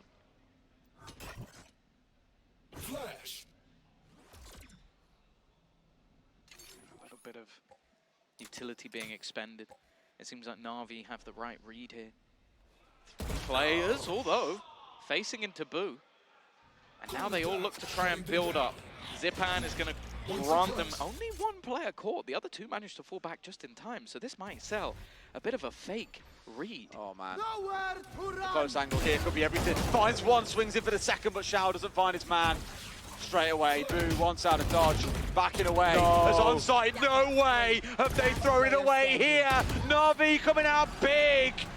Down they go. It's 11-1 in this first half. And when we came into this map saying that we had no idea which way it's going, we didn't expect 11-1, Tom. No, I don't. I expected it to be a good map for Na'Vi, but 11-1. I think if anybody was predicting that, it's a little bit of an oversight. And losing around like this, I don't know. I think it's a nail in the coffin. Shao has just been. He is 22-3. Like, you know, there's sometimes a cast where you go, I'm going to hype up this player, and maybe they'll do okay. They'll do all right. I have to say, I'm quite happy with my prediction of Shao doing quite well on the Fade. 22-3. You did say he is that guy. He's him. Best Fade in the world. I think. I don't know if it's necessarily been the Fade or just him as an individual. It's both. But he is literally more than double anyone else in the server in frags. And yeah, also has the least deaths, joint least. More than triple anyone on the other team as well. Yeah, we don't want to go too far. Let's bring out the maths, bring out the multiplication here as well. Because it has been absolute exorcism of Team Heretics so far. Maybe thanking themselves that they've got this short half-time break here to, I don't want to say reflect on that first half, but reset the mental and go again, because my God, are they going to need some ideas. But again, we touched on it a few times throughout the half. Just want to again commend how good the Asian picks have been at dealing with keloqz. And really, I think many teams will look at this and go, we know that keloqz likes to go aggressive. We saw it all of last week. We saw it all of week one. He likes to go deep. He likes to go in and really make cause chaos. Slow him down if you can using your utility, and you're in a good spot. Yeah, I want to almost add to the pile. You can add 4 of their players together and you just about get Shao. That's terrifying. But yeah, I think it's one of those thankless jobs being the Jet on this map. A lot of the time your goal is going to be to dash into the site. And the thing is, the setups here have been so good. Like, I think although we're sort of raving about Shao, I think SUYGETSU Cypher, they continuously swap his role. Like, we've seen him play a Viper on this map, we've seen him play Sage, and now we're seeing him play Cypher. And that's the thing, to have a player that is that versatile on 3 completely different agents in the way that you have to play them and make all of them look impeccable. Like, it means that, how do you counter that? You go, okay, I'm going to play this agent to counter his Cypher. Well, I've now lost to his Sage. Okay, I'll counter his Sage. Okay, I've lost to his Viper. Like, it makes it literally impossible to know what you're getting when you play this Na'Vi. And this is where you see the sort of mastery of this. Because ultimately, they came in hoping to be able to beat some of the other setups. Because obviously, as a coach, as a team, you're going to look into what Na'Vi were running before. They look lost playing against a Cypher. I honestly think a lot of this probably comes down to the Jet being a bit of a kryptonite almost for Heretics on the map. For themselves, it's not working out the way they planned, but you look back to when Heretics played against Fnatic, Durka was the ultimate utility baiter. Would dash into a smoke, draw a bunch of nades and flashes, and then back away and get out of dodge. Speaking of that, it's looking like you might get that from cNed on this side, and Mom, they get this pistol, GG. Come back next week. Try again next time. We all said really this is where Heretics had to start getting wins on the board as well, because I mean, being down where they are right now, 0-3, I believe, it's not quite the kind of situation they got one. They got one in the first week, didn't they? They beat KC. I mean, what does that tell you? Oh, a little bit of a gap in the smoke. Doesn't look like it's going to do too much. A free site for them to plant on. Not something you really want to gift to Na'Vi, but you better hope that the retake's good. Boo is still on the other side of the map, clearly still in doubt that there is somebody there that he has to deal with. It is taking ages for this rotation to come in. At this point, since he's in the Demons, he knows this map has not been kind to them. Try to push forward. cNed's the first one to fall down as we see Heretics stack up and push quite deep in towards Speedway, but can they get all the way through without being stopped? Really, SUYGETSU was the one to stop them, and he couldn't quite do it. There's 2 left standing for Na'Vi, though, and AvovA's got to do it all. A 1v1, AvovA clutches it out with a big 3K. Gives Heretics a little bit more hope to carry on to the next round. Only 2 rounds have been won by Heretics. Both of them have been won by that man. He is still putting up rounds where they need it, clutching them a few moments. But again, it is more than a mountain at this point. Playing up against Na'Vi, now most teams you'd go, okay, they've had a strong defense, but that's their strongest side of the map. Most teams, the defense is where they truly thrive. Unfortunately, Navi don't actually fit that bill. They're normally better on their attack. So I'm not going to be selling you any fairy tale story. If this comeback truly happens for Heretics, it might be the greatest comeback I've ever seen. We were seeing almost one coming together on the last one, of course, for Navi, but didn't quite commit. cNed just wide swings into keloqz there. Was expecting a little bit of a tighter angle, maybe to show a little bit of shoulder and bring him down, but absolutely not. You're keloqz, right? You've had a bad game. You go, "Do you know what? I'm up against an eco. I'm going to buy a Marshall. They're not going to have shields. I'm going to farm up some kills." Miss the first shot, insta headshot, down in the dumps again. It is just a rough game for him. Kryptonite.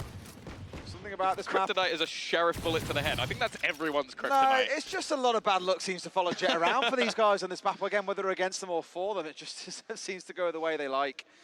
So, Navi, they have that numbers advantage, control of mid, and all the options in the world before them. They can push up towards Market here and flank across in towards B, or just kind of go straight via tree in towards A. In fact, we saw this in an early round coming out of Heretics. Not forgetting that Heretics have the guns here. They can still hold on despite being a man down. It's still starting to get a little bit shaky. Sheriff's, man. Yeah, Sheriff's looking just too clean. Zeek. Oh, it's going to go down as well. It just goes from bad to worse. Just call this one a day. There's no chance here. Boo. 1v4. This was the round that should have been easy. Done here. Oh. I think the Spanish casters are still after. They know that this is all falling apart, as do we. I hope it cuts back to them in Navi gear. Go the way of Kakuka. Does everyone donning a jacket by the end of it? We always supported Navi. What are you on about? What do you mean the Spanish stream supports Spanish casters? That doesn't make any sense. Well, this is as bleak as it gets if Boo is saving a Spectre. He might actually just go down to the Spike, like genuinely. Like in terms of the finances, it's not going to be that different no matter what he does, but that is a bleak reality. 12-2 down. You've just lost a round to Sheriffs and no shields. I think you can wrap this one up, put a bow on it. I don't believe in the 10-round comeback in the post. Nah. I mean, you're looking at the guns between either side as well. It's the Logitech G power-up round. There you go. The G power-up round. Yeah, Logitech G power-up round. This is where you truly get some hope because, look, they've got a Judge, they've got a Guardian, and there's low shields. Look, keloqz was fighting mid again.